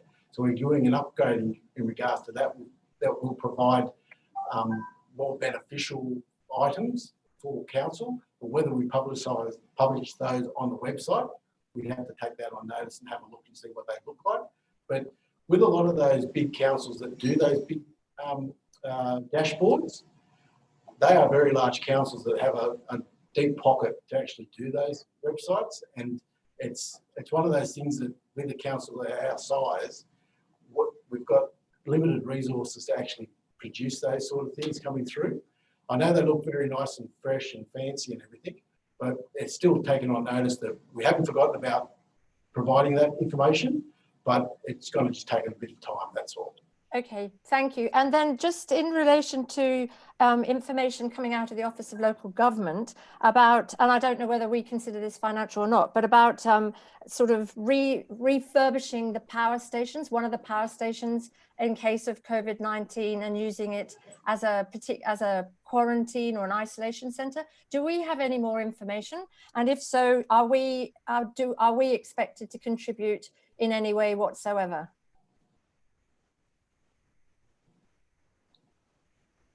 I've got nothing. So to take it on notice, can't answer that. Okay, all right, thank you. They're all my questions. Thank you. Also, Councillor Abbott, just in regards to your question in regards to the Depop, yes, when it goes on public exhibition, councillors have the opportunity to do a submission to council as well. So you're not, once it goes on public exhibition, you're not negated from actually making any changes or suggesting any changes after that fact either. So yes. Yeah, no, I understand that. I'm just sorry that the document is pretty much done, and I accept that. But I had hoped, and I also understand that it's been a crazy start to the year as well. So I completely understand that. But I just wanted to flag that I had expressed an interest to be more party to that, because from my memory from last year, the sustainability side of things was it was a very small area, and I recognise this time that there's a lot more emphasis on climate change and sustainability. I've had just a skim through it, but I just wanted to flag that last year I had wanted to be the information to be available earlier than it has been. It seems to be the same format as it was last year. However, I do understand that COVID-19 may have changed things. Thank you.